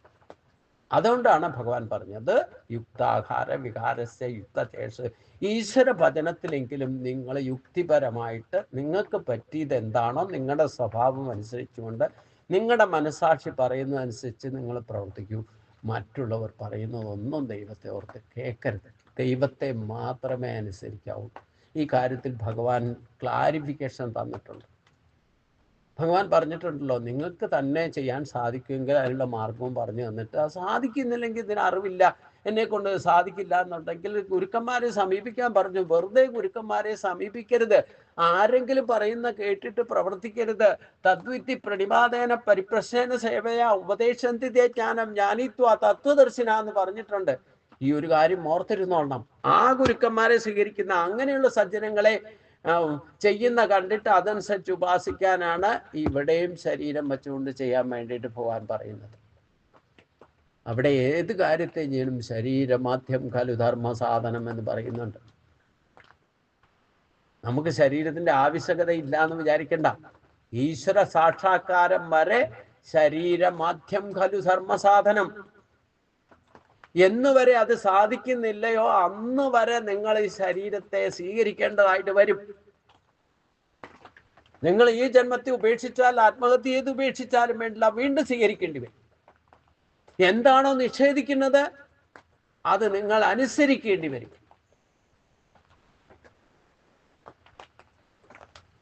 ഇത് ഈശ്വര നിയമമാണ്, ഇത് ശാസ്ത്രവിധിയാണ്.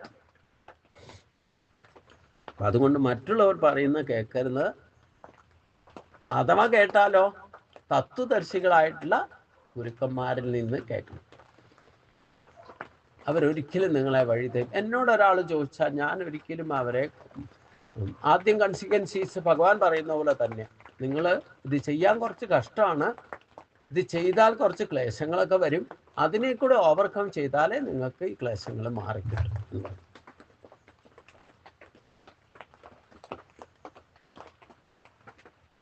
അല്ലാതെ ചെയ്താൽ ക്ലേശമുണ്ടാകുന്ന, ചെയ്തിട്ടാണ് ക്ലേശമുണ്ടാകുന്നതെന്നോ ചെയ്യാതിരുന്നാൽ ക്ലേശമുണ്ടാകുമെന്നോ, നിങ്ങൾ നാമം ജപിച്ചാൽ അതിൽ അക്ഷരം തെറ്റിയാൽ തലയിൽ ഇടുത്തി വീഴുന്നോ ഞാൻ ആരെയും പറഞ്ഞു പഠിപ്പിക്കാറില്ല. നിങ്ങൾ തെറ്റാലും വേണ്ടില്ല, ആദ്യം ഡെഡിക്കേറ്റഡ് നിഷ്കളങ്കമായിട്ട് ചെയ്യാൻ പഠിക്കും. അതിന് സമയം കണ്ടെത്തും. സ്വല്പം അഭ്യസ്യ ധർമ്മസ്യ ത്രായതോ മഹതോ ഭയ. ഭഗവാൻ ഇത്രയും കാരുണ്യാണ്. നിങ്ങൾ തെറ്റിയോ തെറ്റിയില്ലോ എന്ന് നോക്കാൻ എന്താ ഡിക്ഷണറി എടുത്ത് വെച്ചോണ്ടല്ല ഭഗവാൻ ഇരിക്കണം. ആരെന്ത് ചെയ്യുന്നു, ആരെന്ത് ജപിക്കുന്നു, അവൻ ചെയ്യുന്നുണ്ടോ, ഡെഡിക്കേറ്റഡ് ആണോ, നിങ്ങളുടെ മനസ്സിന്റെ ബുദ്ധിയും ഇല്ലേ നിങ്ങൾ എവിടെയാണ് നിൽക്കുന്നത് എന്നുള്ള സാക്ഷിഭാവത്തിൽ നിങ്ങളുടെ ഉള്ളിൽ ഇരുന്നുകൊണ്ടാണ് വീക്ഷിക്കണം. പുറത്തു നിന്നൊന്നുമല്ല. CC ക്യാമറ പുറത്തൊന്നും വയ്ക്കൊന്നും വേണ്ട. നിങ്ങളുടെ ഉള്ളിൽ തന്നെ ഭഗവാൻ ഇരുന്നുകൊണ്ട് ഇത് നിങ്ങൾ എന്താ ചിന്തിക്കുന്നത്, എന്താണ് പറയുന്നത്, എന്താണ് പ്രവർത്തിക്കുന്നതെന്ന് ഭഗവാൻ സാക്ഷിഭാവത്തിൽ വർത്തിച്ചുകൊണ്ടിരിക്കുന്നു.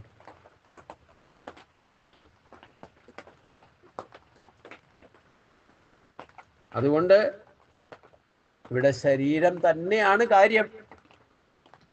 പ്രകൃതിയാണ് കാരണം. പ്രകൃതി എന്ന് പറഞ്ഞാൽ നമ്മുടെ സ്വഭാവം. അതിനൊക്കെ കാരണമായിട്ട് വർത്തിക്കുന്നത് നമ്മളിൽ തന്നെയുള്ള ഇന്ദ്രിയ മനോബുദ്ധികൾ. അതിനെ നിങ്ങൾ തന്നെ സാക്ഷാത്കരിക്കാം. ഈ ശരീരത്തിലൂടെ നിങ്ങൾക്ക് സാക്ഷാത്കരിക്കാം. അത് സാധിക്കുന്നില്ലെങ്കിൽ അതുപോലുള്ള ഗുരുക്കന്മാരെ കൂടെ സമീപിച്ചോളൂ എന്ന് പറഞ്ഞിട്ടുണ്ട്. അങ്ങനെ മരണത്തെ അതിജീവിക്കാൻ സാധിക്കും. മരണത്തെ അതിജീവിക്കുക എന്ന് പറഞ്ഞാൽ മരണത്തെ അതിക്രമിക്കുക എന്നർത്ഥം. മരണമില്ല, നമ്മൾ ജനിച്ചാലേ മരണം ഉണ്ടാക്കാം.